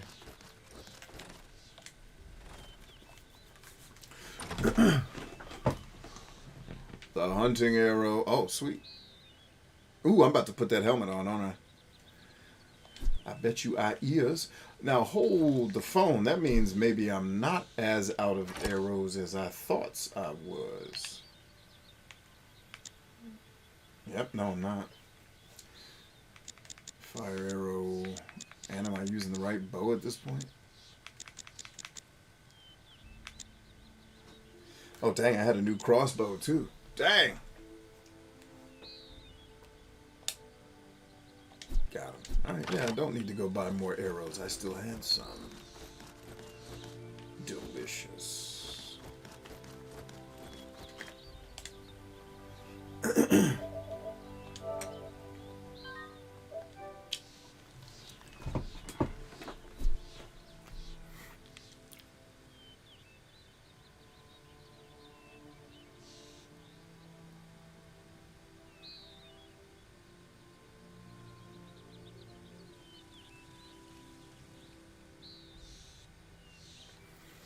Cap says, hope all is well here, y'all. What up, man? Welcome back.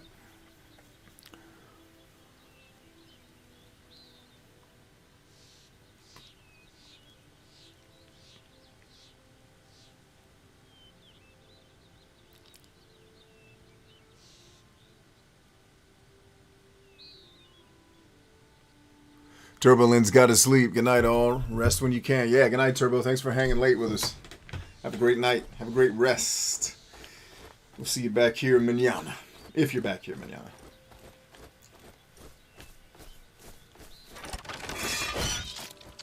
Thought you was running. You ain't running. Sit your ass down. Alright, let's look alive, y'all. I don't think this room is not full of people that don't want to kick ass.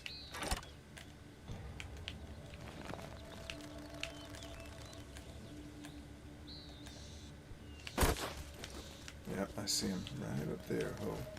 Although he might not be. He may not be a bad guy. He might just be a friend. Let's go find out. Daggone. Hey, you know what I like about this game too? That I think the Gothic games got wrong. I don't have to put my stuff away to pick things up.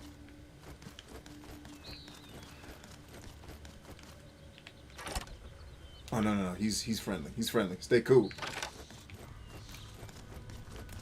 Clagor! Halt! Hey, it's Friend another or foe? Gromar. Leuven sent me. How are you holding up? It's high time Hurton kicked Renwick out of Stewart.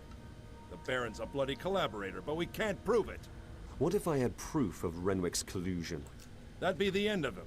You should go see Hurtan right away.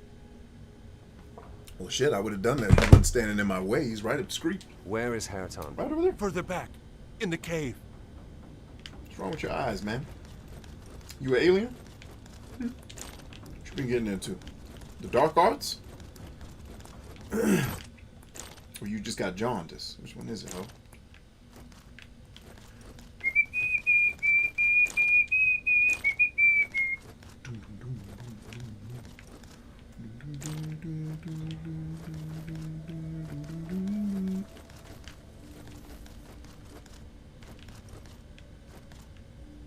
Everybody's at the club, humping like they're supposed to.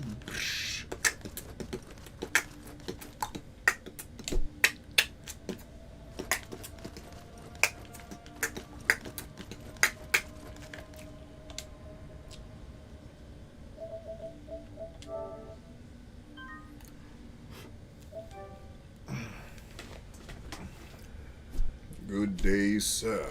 Uh-oh. It's Hurtan, baby. What are you doing here? Are you one of Renwick's men? Speak quickly, lest my weapons speak for you. Easy, Hertan, easy. Your sister sent me. I have letters that might help you. What sort of letters are they? They prove that your brother has been in cahoots with Robar for a long time. Oh, really? Well, that's just what I need. Now I'll have all the men of Stuart on my side. Renwick is finished. I owe you my gratitude. I just need a permit to get to Silver Lake, and I need my friend Diego released. That'll be all the thanks I need. So be it. You have my word. I need to get to Stuart quickly. Damn! What'll happen to Ricklin? Ricklin? What's the problem? Ricklin is one of my best men. He's gone deeper into the cave. I have to look for him. Yeah, go do How that. about this? You take care of your brother. I'll look out for Ricklin. Dang it, you gonna make me Really? do it. Oh, what would we do without you? You I did? ask myself the same question. Yeah, me too, ho.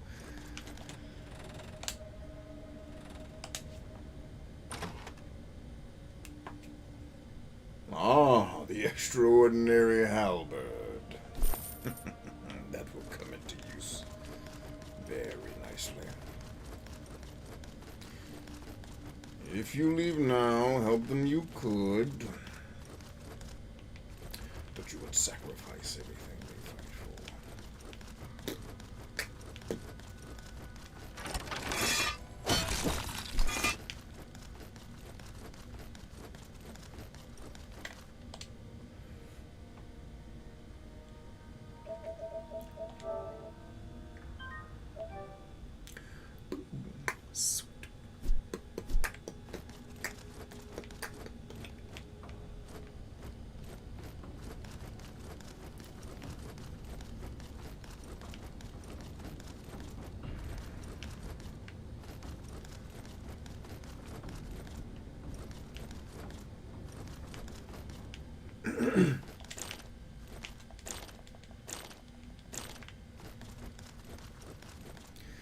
Nothing feels better than this. Nothing feels better. Wait a minute, it didn't equip me. So should I believe that the other one was stronger? Nothing feels better than this. Nothing feels better. Actually, I think I'm close to the part of the game where I actually get my legit armor. Nothing feels better than this. Nothing feels better. Nothing feels better than this. Oh no, dang. Okay, never mind. It was not a better piece of gear. Oh, unless this is the one that I picked up and I just misread it. Let me see. Ain't it? Nothing feels better. There it is. Nothing feels better than this. Nothing feels better.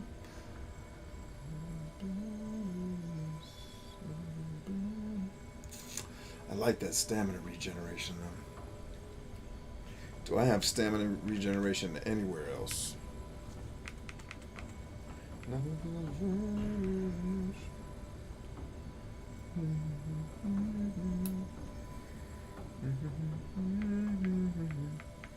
Yeah, nah. The increase in defense is not worth losing my stamina regeneration. Therefore, I will not engage.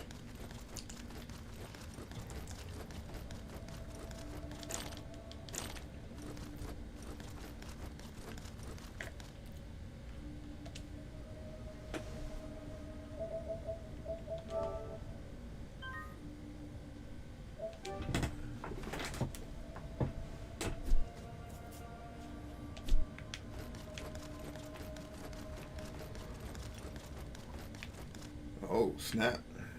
It looked like he didn't do too well in the cave, bruh. I don't think you should have sent him down here. Ricklin dead. Ricklin is dead. Let me get your bow and arrow, homie. Let me get that about you. Yeah. Get that war bow about you. Shit, you don't need it. You dead. Nothing feels better. Nothing feels better than this. The war bow. Yep, it is indeed stronger.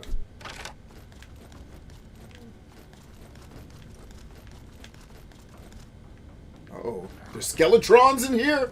Yes! Come on, Skeletron! I know you need it. In that ass of yours, that's where we go. Skeletron! Damn, he's quick as shit. I gotta get out of this range. Damn, he's fast.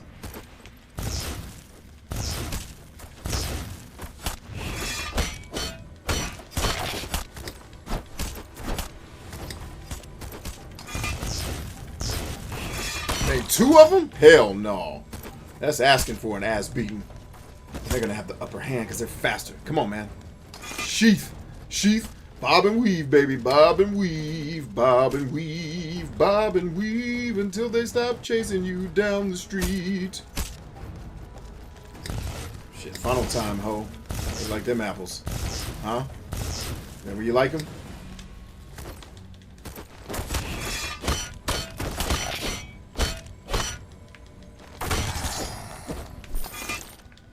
There we go. Nothing feels better than this. The Crypt Sentinel. The Rusty Bin Hunter. Nothing feels better than this.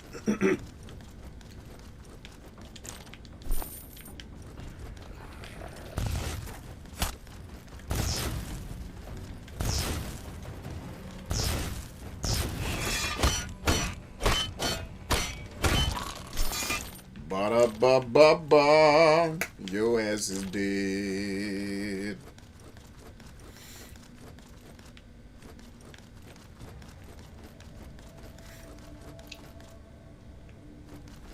Rion is finishing up the appeal, ladies and gentlemen.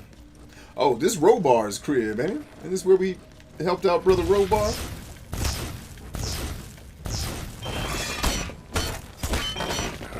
Ba-da-ba-ba-ba. Your mom's a whore.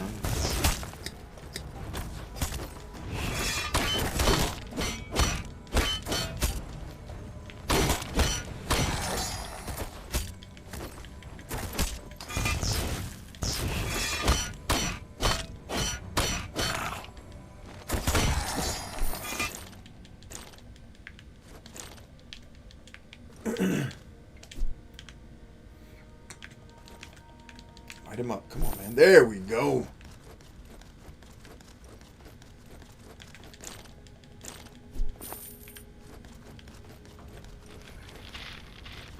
I'm hearing more skeletrons in this. Hearing more skeletrons. Oh, this the Beliar, homies. What up, ho? You can just ask what you need.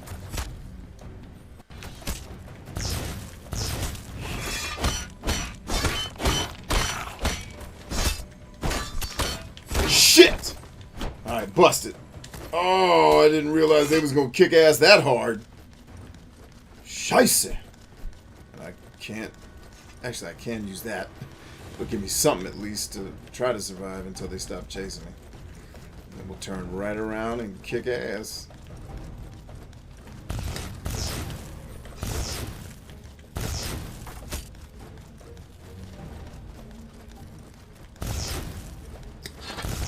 Damn, he teleported? How you gonna teleport to where I'm standing?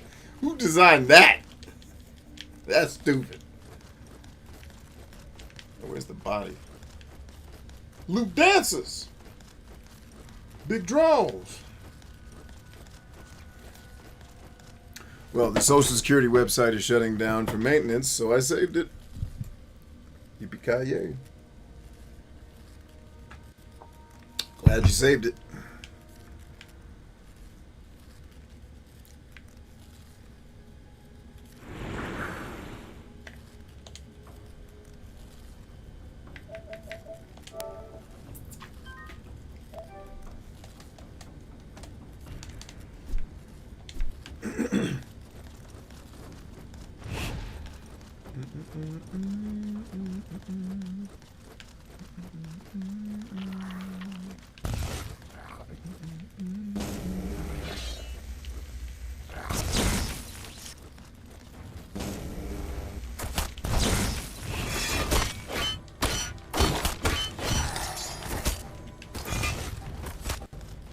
Like I snuck up on him from the back door. So I'd do something.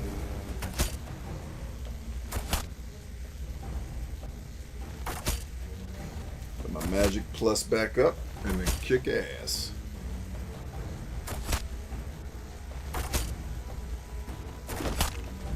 Oh snap, did that hit me? Damn, he is hitting me. Okay, no problem. No problem in your ass.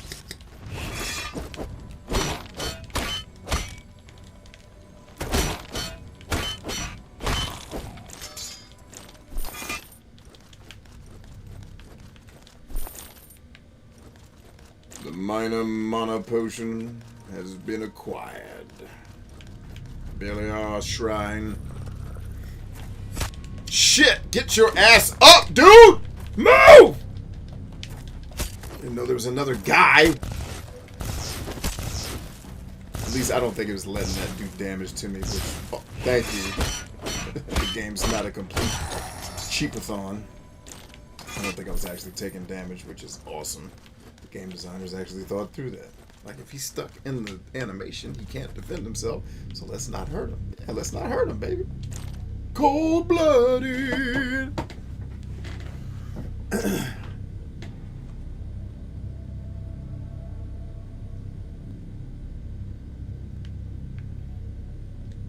All right.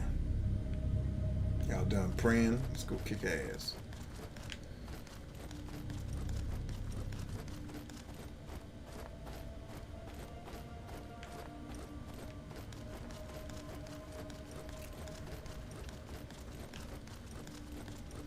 Cap says, how far are we into the game? Ooh. I think we're still in Act 1.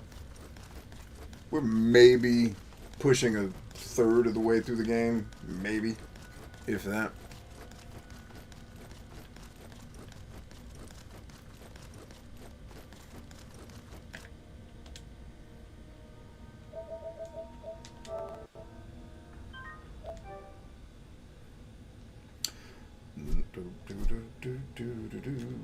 Skibby down with a do, skiddly doo doo. Alright, cool. We're good. Just want to make sure we're going the right way, y'all. And you don't stop.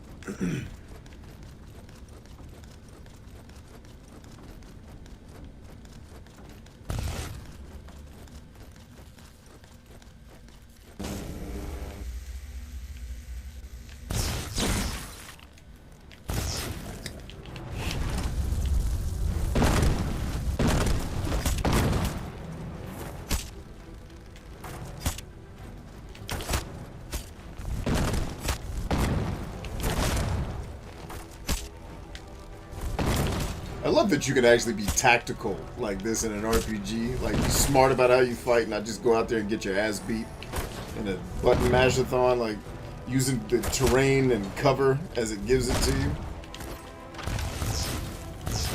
And then when somebody tries to flank you, you can just hit them with that hardcore up-close killing.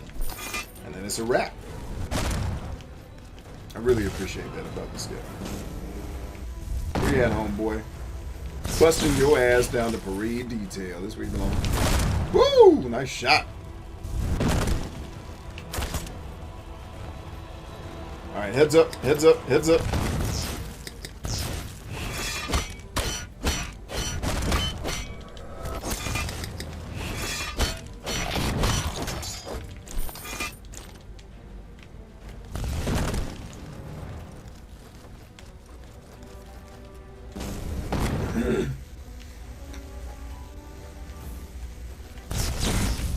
Damn, he got that off. I didn't think he was gonna.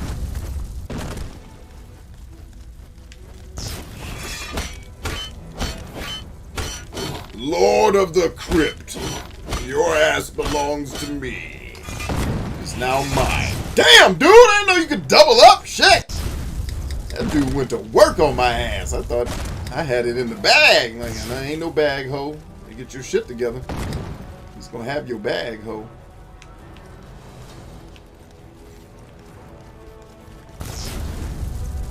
Okay, so he gets that fireball off faster. Let's regen some health and some...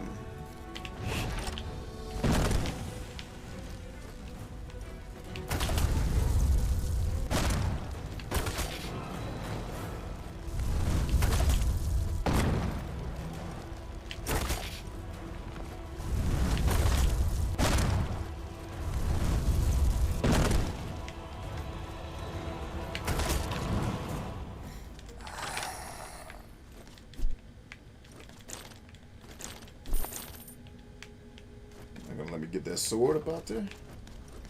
What's that about, man? Watch out, Guana. How you feel? Feeling great. What you want to do it to death. What up with you? You know my steeds, true indeed. Say it loud, black and proud. Ain't no time to hesitate and debate. Do it now. Hey, Jolly D made it. What up? Jolly Dizzle. More than meets the eye. Jolly gon' smack them hoes away, 'cause he's a pimp that doesn't play with his money, bitch.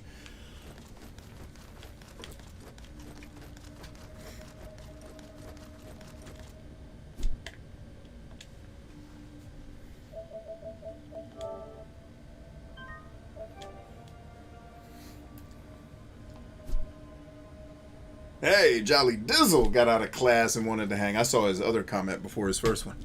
Nice, man. Welcome. What classes you taking, dog? And what classes go till 12:45 at night? Scheisse. That's a lot of classes. You reached level 11.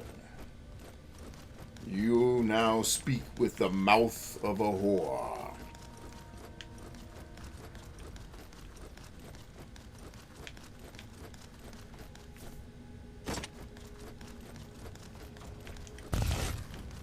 Look alive. I don't think we alone down here. Oh, it's this cave? What? Son, all the way back here? That's awesome. They let you end this quest. That's dope. And it brings you back to a chest that you would have missed. How cool is that? Game designers really put a lot of thought. And this is what I'm talking about when I say games should be more succinct. Because this game is more succinct. Like, you come to this cave earlier in the game to knock out a quest. You kill the guys. You see this treasure chest. You can't get it yet because you don't have lockpicks. You go back out. You do a couple more quests that send you on this kind of wild goose chase through the caverns that bring you back to this cave with lockpicks. And now as you complete your quest, you run down the hall and realize, hey, that treasure chest I couldn't open before, now I can. And the game made sure it looped you back to that treasure chest so that you wouldn't forget it, Skyrim. Looking at you. This is what succinct game design will do for you. Like, you can make an open world and still not drive everybody nuts with too much fetchy shit to do. Like, not that Skyrim doesn't try to do those types of things, and I'm just picking on Elder Scrolls in general. But it's a nice touch. Jolly says, I'm still doing acting classes. What do you mean still? Are you an actor? Still. You better be taking acting classes. Hell yeah. Shoot, that's the right answer, bro. I mean, I know you know that. I'm not telling you anything you don't know. It ends at 10, but my coach is basically family, so I hang out afterwards. That's what's up, man. It's good to have somebody in your camp that's helping you like that. That's what's up.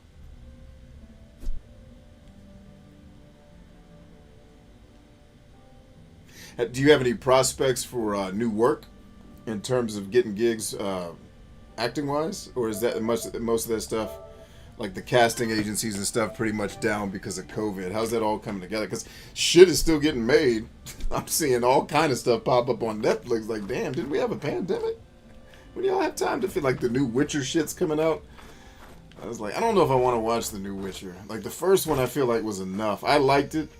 I teared up at the end. Because I realized that in the TV version, or the Netflix version of Witcher, because in playing those games, I don't really relate to any of the characters in the games. But I relate a hell of a lot to Yennefer's. Like, the last scene with Yennefer, I cried during that shit. Because I was like, you get those motherfuckers! Fuck all of them! I was like... You know, when you've been hurt enough and you see a person who's been through an ungodly amount of hurt, get hers, like, gets that chip all the way off the shoulder. Woo! That shit was liberating. I said, me and Yennefer are gonna be cool. I like this lady. She's a fucking beast. But it's like, I don't know if I want to go through another season of that shit. It's just like one season was enough. But I don't know. I'll probably try to watch it. I need to try to keep watching The Mandalorian, which was cool. I didn't have any complaints with Mandalorian. Shit don't really keep my attention, man. It's like, I'm cool. I'm cool, Mandalorian. Stop! Oh, it's you. You missed all the excitement. The Baron's in the dungeon, and his brother's running the show. Yes, now. he is. Yes! Good. Hareton came to power. Otherwise, the whole effort would go to waste. What? Are you by any chance... I need to be getting Oh, on. that's what's up, Cap. You're doing sports. Are you going into the sports? Are you in sports analysis now, or is that something you're working to get into? That's cool, man. Are you focusing on, any specific sports, or are you just going to kind of be a generalist who can analyze sports? And I don't know how sports analyst jobs work, so I'm maybe asking very ignorant questions. I know that sports analysts exist. I know their work is very extremely detailed to be able to understand statistics and draw conclusions from those statistics. It's serious business. I saw Mike Shanahan just off the top of his head be like, yeah, when we had RG3, doing the RPO, he had a 38% less chance to take a knee injury. It was like, damn. These guys know their shizzle. Jolly says, I did another audition for Walker again. Auditions are online more now through sending tapes. My agent sends me stuff, but I'm trying to figure out and write stuff to market myself. So you said your agent sends you stuff, but what's the but there? Are you not landing the gigs, or are the gigs you're not interested in? All of the above? None of the above?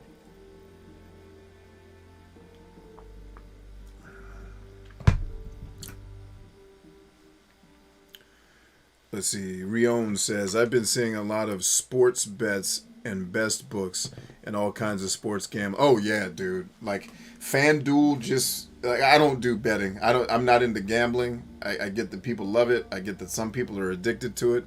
It's an addiction. I obviously can understand addiction because I've helped people with it, but like an addiction to gambling specifically, it's like, woof. The act of gambling is so tedious and unfun to me. That's like, thank God I don't like this. I'll never get addicted to it. But like all those betting sites have gone nuts in especially with the pandemic. Like all the fantasy football is like Japanese role-playing games for jocks. It's so nerdy, and I'm like, dude, I'm not. Did you remember to sit your guy? No, I'm not gonna remember any of that shit because I don't care. Like, the first and last time I played fantasy football, I did it with my RPG club friends, and everyone was mad at me because I didn't actually play. I just signed up and let the system automate, and I was still kicking ass, like, all the way up to the playoffs. I didn't switch players out or nothing. It's like, how is B still winning games? He doesn't even log in. I'm like, because that shit is tedious and boring. Like, why do y'all enjoy? It's like, oh, you like Japanese role-playing games. That's why you like fantasy football. I was like, this is for a different type of nerd than I am, bro. I can't get into this shit. Because I have friends that, like, that shit is a religion. Like, did you get your money in? Motherfucker, I'll kill you if you don't. Like, all right. I got it. So, yeah, I believe it, Rion. Cap says, I'm working into doing a lot of podcasts for my school at Lane College, graduating this spring. Got a couple of gigs for Memphis Pro Sports Analytic Podcast. Hey, there you go. Killing, man. Super proud of you, man. Keep doing that. I think this is where I get my special armor, isn't it? I think this is where Act 2 of the game starts, I think. It's been a while since I played it. I may not be remembering it correctly. Let me keep an eye on time. Ooh, we're up on time, gang. I gotta let y'all go. Dang, that 30 minutes went by stupid fast. This game is a time... this game is a time warp. I just looked at my clock, and it was 30 minutes ago, and that did not feel like... Jesus. I found Ricklin, but he was already dead. Dead, you say? How sad. But I'll keep my word. Diego is free and the permit is yours. All of Stuart is in your debt. Take this shield as a sign of our friendship. Only those of the House of Stuart and its closest followers may wear it. I've had my servants bring some good sets of armor from the armory. Get in the armor. These should be a good fit. You'll need it in the Valley of Blood. The Valley of Blood. You honor me. By your leave, I would like to move on now. Actually, I think... Can I... Oh, no, it's going to make you do it anyway. Funny. So I'm trying to remember which armor I went with the last time I played the game. I know I've never done the mage. That's just... I'm not wearing that. Get out of here. Can't mages look cooler than wearing fucking bathrobes? I thought mages are the most powerful person on the battlefield. Let's be clear about that. Just because the dude has giant muscles and can swing a sword, the mage has power. Why are they putting this mofo in bathrobes, man? He should be the coolest dude on the field.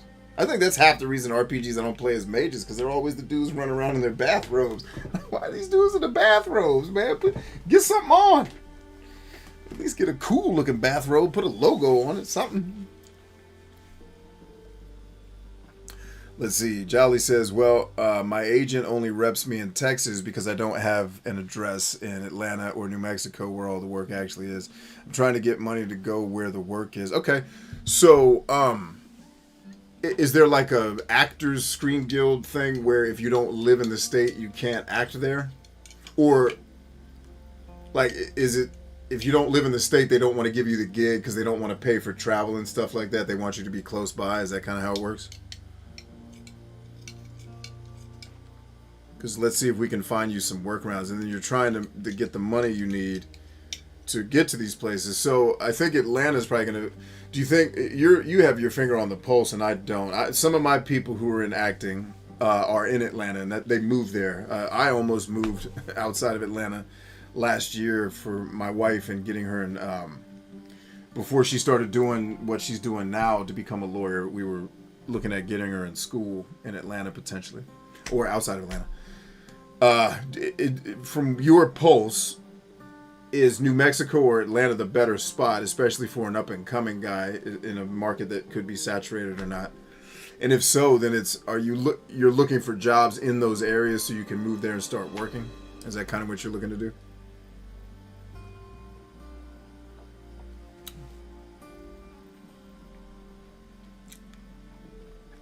Cap says, yep, working towards being on TV. Hopefully we'll be there in a couple of years. Cool, man. Just the main thing, Cap, with everything in life, business, your career, everything is networking. Like, this is the thing that your employer is never going to tell you this because they don't want to tell you that all hiring is some form of nepotism. And I don't mean hiring your kids. I mean, the person who the people like the most gets the job every time. No employer will tell you that because it's technically unethical. But this is true. Like, there's no unbiased decisions being made in employment. So and I mean, obviously, if you're completely unqualified, they like you, it's not going to get you the job just because they like you. But if in every situation where I've had to choose between two people who are closely qualified, I've sometimes taken the guy with less qualifications because I know the intangible skill that he has is we can get along. And I've had guys that weren't going to accept working for someone. Like, I've been running companies since I was 4 years old, right? So I don't have the patience. By the time I get later in my career, now I'm running a billionaire's company, and I'm going to hire a guy that can't taking orders from a guy that's, at the time, I might have been 27, 28, right? He's an older guy, probably then in his 50s. And he's like, I'm not taking orders from this kid. It's like, yeah, but motherfucker, have you led people where I've led them? I can't even start to try to negotiate with the person that has that ego. So I'm going to work with a guy that has technically less skills on paper, but in the interview, we had great rapport, and he has no problems understanding that this 26-year-old kid got this shit, right? So the network is what's important. So meaning when you're looking for these gigs, don't just apply for a job because everybody's going to do that. Go to LinkedIn, find out who the hiring manager is, or at the very least, find out who the HR manager for that job is. Start to ask them questions. Why? Because then they know you're applying. And when when those recruiters have to look through 900 resumes, they're going to remember you. It's a numbers game, man. Network. And that's advice for everybody here that's listening to anything I talk about. In your career, your network is ungodly important. Hell, it even works in business because I'll tell you, you will make more money, no bullshit, off of an existing customer, and I'll explain what I mean by that, than you will going to social media to try to get a new one. Meaning, if I have a customer, let's say that's paying me, let's say they're paying me $2,000 a month for whatever thing I'm consulting or whatever, right? And I do a great job for that person. That person is going to go get me other people to work with. If I go to social media or online or running ads, now I've got to pay to have a conversation with somebody, and Americans and people from the UK are so damn skeptical. You have to talk to them nonstop to get them to listen. So it's like, just to get you to even care about my product, I got to talk to you at least 15 times. Then I got to convince you that the product is the solution to your whatever your silly problem is, right? That's hard. If you already have someone in your network that's paying you, that person will they're way better marketers for you. And in fact, like some of the guys I mentor in business, I have told them not to take their operations off of social media, because it's like you never want to not have a presence because there is a potential to reach people. I said, but in the next year, you will make 100 times more money doing this system I'll show you to do in the real world. For what you do, if you use the system that I use to get clients, and when I was consulting back in the day, you'll be making 100 times more money doing that than all your TikToks and all that other shit. I said, so don't let the marketing gurus dupe you into believing that this social media is some panacea. Yes, they're going to tell you, oh, but look at what TikTok's doing for these businesses. Yeah, show me the 6,000 other businesses that aren't doing that and that are struggling, because you're going to tell me about the wins because you want me to buy your services. And I'm not saying those people are dishonest, right? I'm just saying someone who's trying to sell you something is always going to paint a bigger picture of the thing than what the reality is, unless they're me, because I break all the sales rules. I break so many rules when it comes to being decent in sales, because I think those rules are rules to manipulate people that don't think. And I'm like, that isn't my customer anyway. So telling my customers the truth, like I've told my customers shit, and then they've given me money anyways. Like, I don't need that product, but fuck it, I'm buying it. I had a dude buy my book that don't speak fucking English. He was like, I'm buying that book. Fuck that. I can't even read the bitch. But you see what I'm saying? Like, I won't sell 6 million copies of the book, but the people who buy it, they will go out and help you sell 6 million copies of the book because you see what I'm saying? So anyway, that was a really long rant for something you didn't ask me to say. That's how my brain works, I guess. Also trying to figure out an acting niche for TikTok without doing comedy, which is the default. Yeah, so on TikTok, always do the opposite of what's popular. Any platform that's blowing up with tons of people, start doing the shit that isn't popular but has an audience, because that underserved audience will be way more into your shit than you trying to compete for distracted, entitled attention. Like I tell people all the time, do not cast your pearls before swine. And I'm not calling people pigs. I'm just saying, if your video reached 1 million people, how many of them do you think would actually want to hang out with you and be a part of what you're doing? Right? Probably not the whole million. So, niche. Something that, so what works well on any social media platform, especially when speed is the thing, mystery drama. Keep the audience constantly wondering what's going to happen next in your scenes. If you can pull that shit off, I can help you get to millions of followers quickly. I have a friend that already did it. An acquaintance. He and I have talked. We're not like best buds. But a Navy SEAL person who I've an acquaintance with did exactly that. And went to, 4 million subscribers on YouTube in less than a couple of months.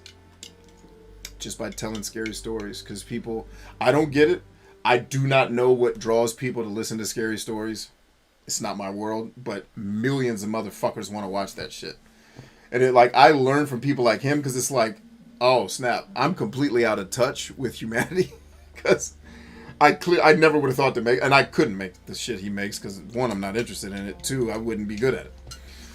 But if you can make mystery kind of suspense, what the fuck is going to happen, and you can be a likable character on camera who shit keeps happening to, and the world's like, think of like 24, right? And you're going to be Jack Bauer in all your scenes, except your scenes are going to be 15 seconds long, and each 15-second clip is going to give them more of the story that's leading to this story arc. And then let's say you have 10 videos that complete a story arc, right? And then the mystery is solved. And then now everybody's like, what's he going to do next?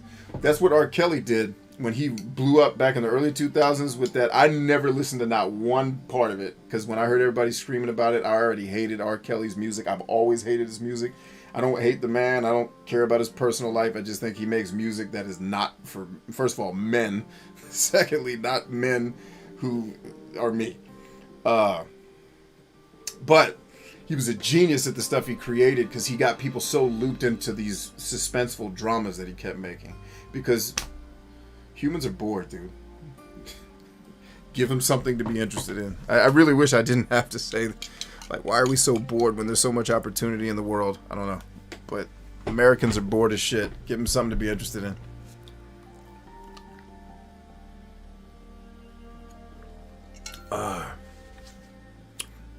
Yeah, all the stuff you just said because the Actors Union has a lot of rules. Okay, Atlanta's the new... Yeah, so you need to... If Atlanta's kind of the thing, man, figure out how to get into... Like, are you networking with people that are in Tyler Perry's camp? Because he took over the military base that I used to live on. That's his studio now, over in Atlanta. Fort McPherson, basically. But, like, can you start networking with people in his camp and just get a gig at his studio? Like, go be the freaking whatever. Be the dude that yanks the curtain. Like, it doesn't matter what the job is. Get something that to start that pays you enough money to eat and lets you network with the people at Tyler Perry's camp. And then eventually they find out, oh, he's an actor too. And then what you become is that go-to guy. Like, be the consistent dude that they can call it. Like, yo, we need a guy that can come in and just do this little small bit part. I could do that. I'm an actor. I read lines all the time. I've done this many auditions. Like, oh, word? You act? Yeah, I'll do it for free. You know, or whatever you got to say to get the gig. Get it, and then just be that dude they keep calling on to do the little small parts. And the next thing you know, you're Bryan Cranston. You want to know what one of his first small parts was that blew him up?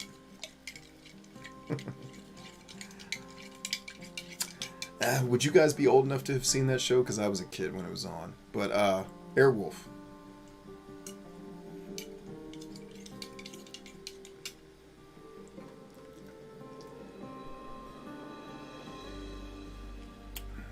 Bought my own equipment and cameras, pretty much whatever, to have the option to make my own. Just don't have budget money. Yeah, so yeah, just make it like TikToks. The beautiful thing about TikTok, one of the greatest things about it is you don't have to have high production value. It just needs to be clear visually and, more importantly, clear audibly. And there needs to not be anything in your shot that's potentially offensive, because the camera AI picks up on everything. Like, literally, when the camera's looking at you, it's identifying. That's a whiteboard. This is Helix. This is Sam Porter Bridges. There's Wolverine. Like, it can see everything and identify all the shit that's on your wall. So, you do that. You make little suspenseful what the hell is going to happen to this guy's stories. But also, when you're doing those scenes, pepper in your other skills. Pepper in the comedy. Like, just as the comic relief to bring everybody down from a hard scene. Because then people get to see your versatility as an... Like, dude, if I was an actor, or if I was still making music, I would murder TikTok. But I'm not interested really in making art anymore, you know? So, you guys got this. You could kill. You could kill. Like, if I was still making music, bro, shit, I'd be making at least a song a day.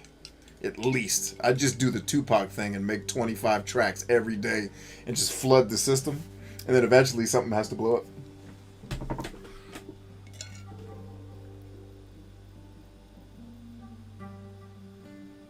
Keep this stream up. Yeah, this stream's not going anywhere.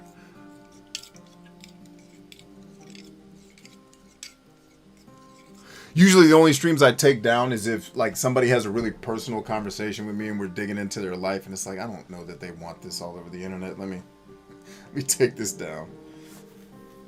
Ugh. But I also figured out, I think the solution I'm going to do is one of two things. I'm either going to pay for some shared drive space that you and I could share. And because I'm more inclined to just send you the raw files. Because even if you're able to download the 720s off of YouTube, the artifacts that get put into those compressed videos, and then TikTok, it compresses them again. It's like, Jesus, even the clips. Like, I am literally, when I make the clips, I'm using the raw film that I'm recording while I'm making these. So I'm either going to get some shared space for us to use that I'll just pay for, or I'm going to create a separate YouTube channel where I can just dump everything for you, and then you'll just have access to it. But either way, one way or the other, if you need access to something, man, I can get you access to it. That's easy. And this is, like, by the way, this is some of the stuff I wanted to talk with you about on in our training time anyway. So these are conversations that just hit me up on Signal. We can, you know, send me messages or text and Signal. And, like, if you have questions about what I said, that's the stuff to hit me up on Signal about. So I can just come back with, yeah, do this, do this, do this, do this. But your main thing right now needs to be networking. Like, look for jobs and then find the humans that are associated with those jobs and go make friends. And I'm telling you, every job I've ever had, forget about my talent, forget about my skills, every job I've ever had after college, every job after my first job in the Army, because the first job, that's your job. Get your ass in here. You have no say in your first gig. They just throw you in there and say, hey, welcome. Here's your job, ho. Get out there and do it. But from your second job on in the military, you can have some say. Because I remember they tried to change my job, and somebody wanted the job they were going to give me, and I didn't want it. I wanted to stay with my team because we were training to do the big Super Bowl of training that next year. I was like, I want to be with my team. I don't want to do this other damn deployment to shitty town. I want to stay. Like, I'm playing. Like, I'm literally playing with, like, the three-peat Chicago Bulls. That's my team. I was like, I don't want to leave. And so I had a buddy who wanted my job, and he was like, let's go talk to the old man and just switch jobs. Like, yes. My point there is every job I've ever had since that first gig in the military was because I knew somebody. Every one. Now, I had skills. I had to show up and be able to do the job. But I'll tell you, there's some jobs that I was promoted into before I was ready because people trusted and knew me and they knew I would develop. Right? And if you can build those types of relationships, you won't be looking for work. You just won't. Especially when people know you're talented and know that you're a hard worker and diligent. You know, like, how many actors who aren't getting work right now are still hiring their acting coach? That's some shit that if you said it to Tyler Perry, I guarantee you his ears would be like, what? This motherfucker's taking acting classes and ain't even making money off acting? That's the dude that gives a shit. Like, hey, did you say you act? I need a dude, like, because that's how opportunity always happens. It's you happen to be in a place hanging, doing other shit, and then someone mentions, hey, yo. You know? Like, one of my, wasn't one of my first consultant gigs, but one of the ones that paid me a lot was I was teaching a seminar, a live seminar, not any of this social media. But I made way more money offline in some cases than any of the social media bullshit. I was teaching a seminar offline, and in the middle of me talking, I've told this story before, the dude asked, yo, how much I gotta pay you to all this shit you just said? My business. Like, he didn't even let me finish the presentation. He was like, hey, yo, all that shit you just said, how much I gotta pay you? Can I give you $1,000 a week to help me do that shit? Now, let me help you understand what $1,000 a week was paying for. Because everybody who works a job thinks about time. You think about labor, right? Let me help you. The hours I had to spend with that guy were limited, because all I had to do was ask him a couple of questions to understand everything about his audience, and he was an anal retentive, like, details guy. He knew the exact demographics down to the age, the hair color, the eye color. He gave me the fucking keys to the kingdom, and then so I was like, all right. I went to Facebook and blew his shit all up. But $1,000 a week, literally, ask me how many hours I was working in those weeks. Not hours. Like, in a week, maybe 4. Because what I had for him was of such high value that the money, he's like, I'm not going to pay you for hours, I'm going to pay you for results. Because in the business world, a lot of things are about paying for results, not a time card. You know, you do time cards when you build widgets, because then you can predict, well, if it takes 8 hours to make 67 widgets and we make this much money on the widgets, I can pay you this much money for the 8 hours and still make a profit. But working to time doesn't work when you're doing something that has a definite, we have a result that we have. Like, you can't put people on a time card when you're playing to win the Super Bowl, because you're going to spend a lot of hours up in that damn gym and on those football fields that ain't got shit to do, right? But my point is, the network matters. Making those connections and showing people that you have value, you'll never not have people asking you to help them. So, you know, like, I only started helping some of y'all one-on-one after somebody helped me think through, because I ran from helping people one-on-one because it takes too much time. But then somebody showed me a faster way to do it. I was like, oh, I can do that. Then I can actually help people. Cool, and I don't have to break their bank account to do it. Sweet. You know, because I imagine you probably can't afford $1,000 a week for me to help you. But that's the type of shit that'll happen, just because my whole point in saying that story is not to highlight some awesome thing I did. It wasn't that awesome. My whole point is, I happened to be at the right place at the right time. And I did the work. And next thing you know, you got people throwing money at you at a seminar. All right. Let's see. Jolly says, nah, it's hard to get in contact with those people. Most of the gigs are taken. So think a level down. I don't want you thinking about getting in contact with Tyler Perry. Get in touch with the motherfucker that makes the coffee. Make friends with them. Because I promise you, the motherfucker that makes the coffee knows Tyler Perry better than the actors on his set. Make friends. Don't think of it like, oh, I need to get in the room with Tyler Perry and the famous people. That's 4 years from now. I want you talking to the motherfuckers that make the coffee and making friends and going to hangouts with them. Like, I'm going to be on their live stream. You feel where I'm going with that? Because then you work your way up the network. Like, because they'll remember, that's the dude that applied. Oh, he applied for the gig? Yeah, I remember him. Me and him were on a, World of Warcraft stream or whatever it is. Your network matters, man. And a lot of employers don't tell you to build one because they don't want to tell you most of you getting hired is going to be because you know somebody. Because it's either unethical or illegal. I don't know which one. But that's how everybody pretends like that's not what they do, but it's what everybody does. So, America. No, I only saw Cranston and Malcolm in the Middle. Right, you saw Cranston 20 years later. 15 years later. 15 years later. You saw him 15 years after he was making that phone call to the coffee guy. Because in Airwolf, his character didn't even have a name. He was just bad guy number 2. This is Sam Porter Bridges. These are happy clouds. Nice. Jolly says, I'll do the TikTok thing. Thank you. Yeah, no worries, man. I love Kaz's comment. That was great. Oh, man, it's great. If I could paint, I would definitely paint a picture of Bob Ross and Sam Porter Bridges, like hanging out together, like arm around arm, having a good time. Because doesn't everybody want to be Sam Porter Bridges? I want to save the world, but I also want to be left alone. I want to save it, but I don't want to hang out with y'all after I do it. I want to ride off into the sunset. Y'all don't even need to know my name. Just let me be a part of making something not suck. I don't need a statue. Statues are for dead people.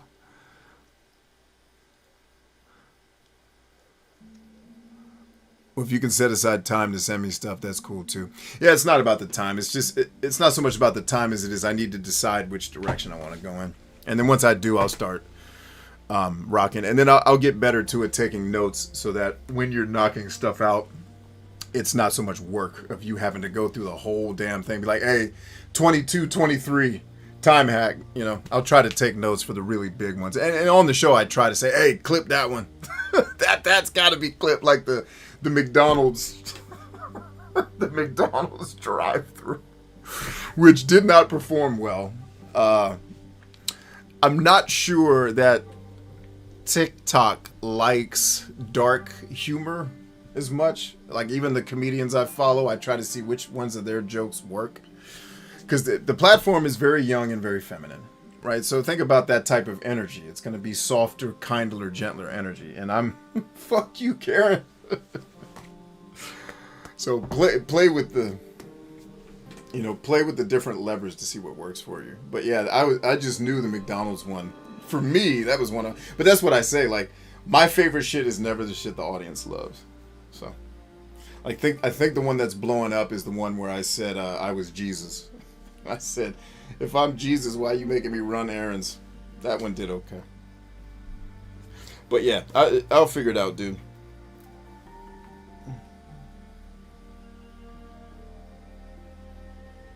No, dude, so let me help you. That ain't how it works. You contact me when you need something.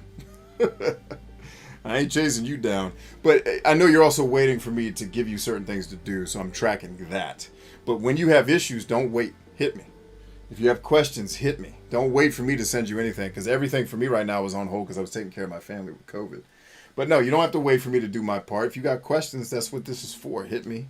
And when if I don't have time to respond to you when I get it, I'll respond to you when I have time. It's easy money.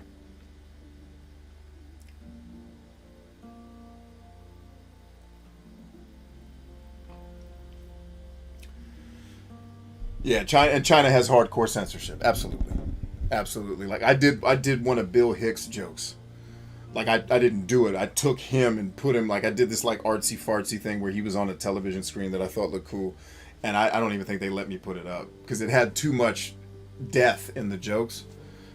So it's like, all right, I can be, and that's honestly why it's like I knew my time needed to be limited there. I just don't have the energy to have to soften myself so far to be acceptable to people that just are probably softer than I want to be talking to. And I don't know that that's true, but seems to be what's up.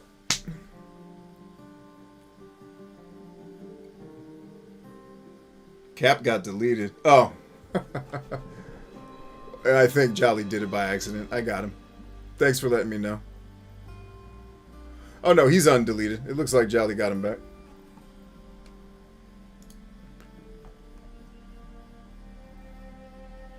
Hey Jolly, why are you going after Cap's stuff? Did you accidentally hit his when you were trying to take out one of the bots? I'm trying to undo it. I'm trying to bring him back. Actually, it looks like you already brought him back. Because I can't bring him back. Looks like you already got him. Because I did that to Kaz earlier, so don't worry about it. Somebody let Cap know he's cool. We didn't mean it. Let's see, Jolly says, thanks, B. Between you and my class family, my mom and my God, I feel centered. All that you do means a lot to me. All you do means a lot to me, brother. That's mutual. I'm proud to be a part. I'm honored to be a part of what you're doing. I told you I cried, man, when I saw your Facebook video when you got your first gig. I know you guys don't think I pay attention to shit because I don't really use social media, but I see what's up. I do check in with my people, and I teared up. And I think I actually talked about you because we hadn't talked in a while because you were out killing it. And it was just like my guys out there. I'm watching my dude who had all these ideas, but then you know, working with him, he actually figured out what he wanted to do, and then I watched him within months go do that shit. And it's like, most people never even get the courage up to go try. And this motherfucker booking gigs. Like, that's the shit. It's just, as your friend and as a person who lives to do that for people, there's nothing like that. And I tell that story of that kid I helped catch his first touchdown pass. I don't think as a coach I've ever had a better moment than that. You know, like as a football coach or otherwise, it's like seeing a kid that can't do something, or he thinks he can't, but I know he can because I've been him and I've been there. It's like, you could do it. And I work with him extra time. Run that sprint because you caught that fucking thing with your shoulder pads instead of your hands. Run around the football field until you get tired. And he gets in the game and catches a damn post route in the back of the end zone for a touchdown. Like, damn.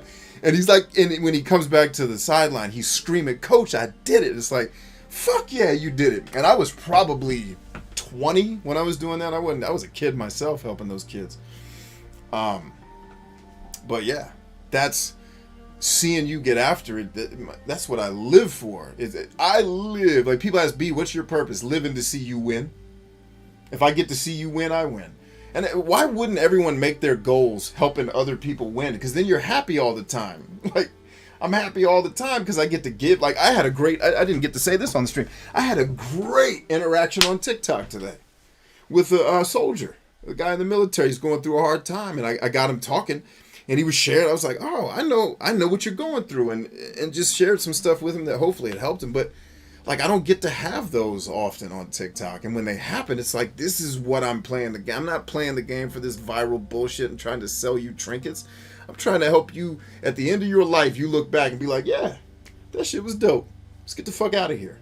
If I can get you there, what else is there, bro? That's what I live for. So know that the gratitude and the honor is mutual, bro.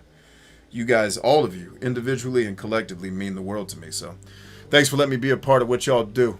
That means the world to me to be a part of it. And I'll tell you why. It means the world to me to be a part of y'all's lives because it means I matter. And I spent a lot of years after I left the military thinking I didn't anymore. Because I couldn't find things to do that had that level of contributing to a team. You know, running a billionaire's company was awesome. It was fun. I loved the people. I don't really have anything negative. I had my best boss I've ever had ever in life doing that job. She was a fucking queen. She was a queen and is a queen in my life. But it's like, I still didn't get that same...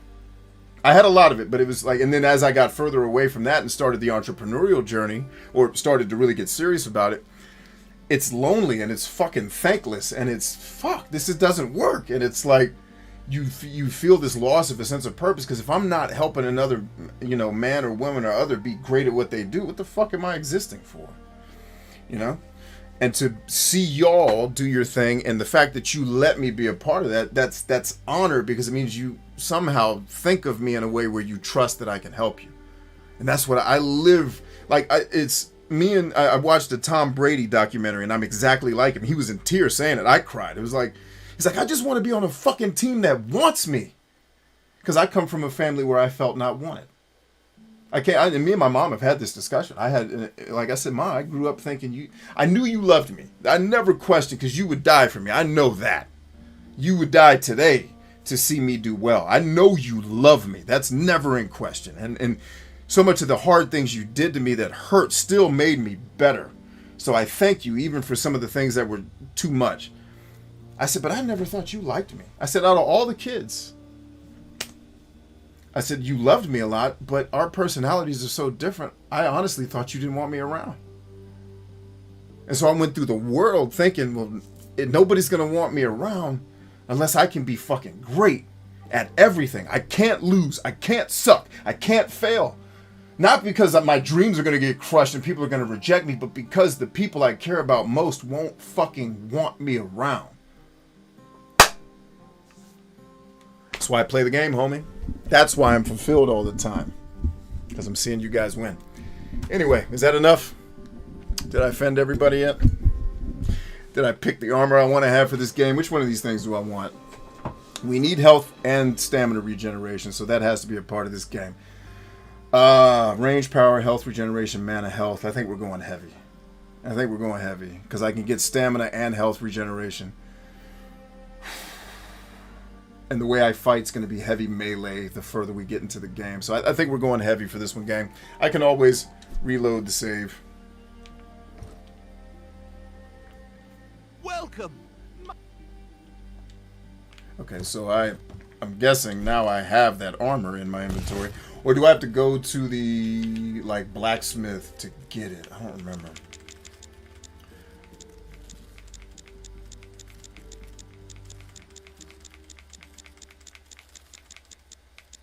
Oh, there it is.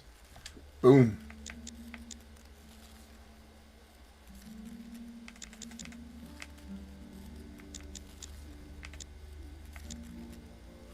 And then I'll keep the helmet I have. I'm not... Yeah, that's it. Bam. Check me out now, gang. How sexy am I? Oh, I'm pretty damn sexy. Yeah! Act 2 starts next time, gang. I'm a sexy mofo now. Look at this armor, baby. Alright. At your lot. To quote Dragon Quest VIII, which we were talking about earlier. Oh no, that's your lot. Is that... Does that come from Dragon Quest VIII? No. That's your lot is Nino Kuni. That's your lot. I love that character. Nino Kuni's another sleeper hit. That's a game I did finish, Japanese role-playing game, and I liked. Didn't love it, but it was good. I did enjoy it.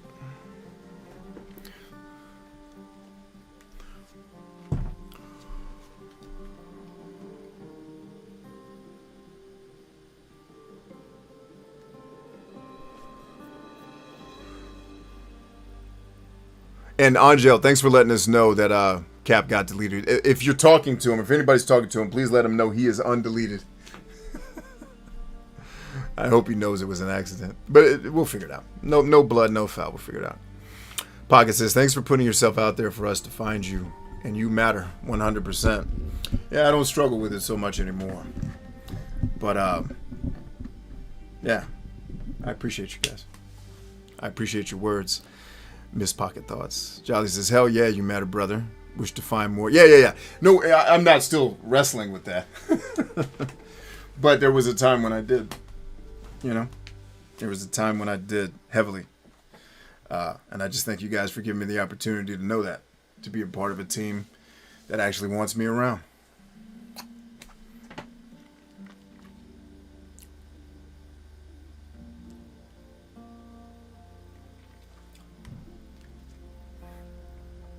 Check my DMs. Let's see what's up. No. They were not.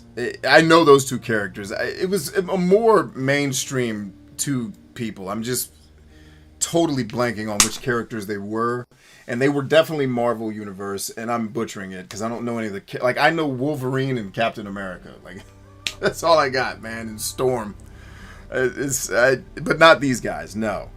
But these folks look pretty dope, too. Well done. They look like the Wonder Twins, damn near.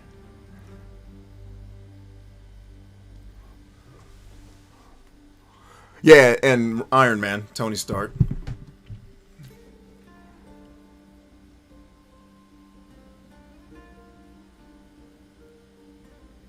He says, I'm not crying, I'm offended.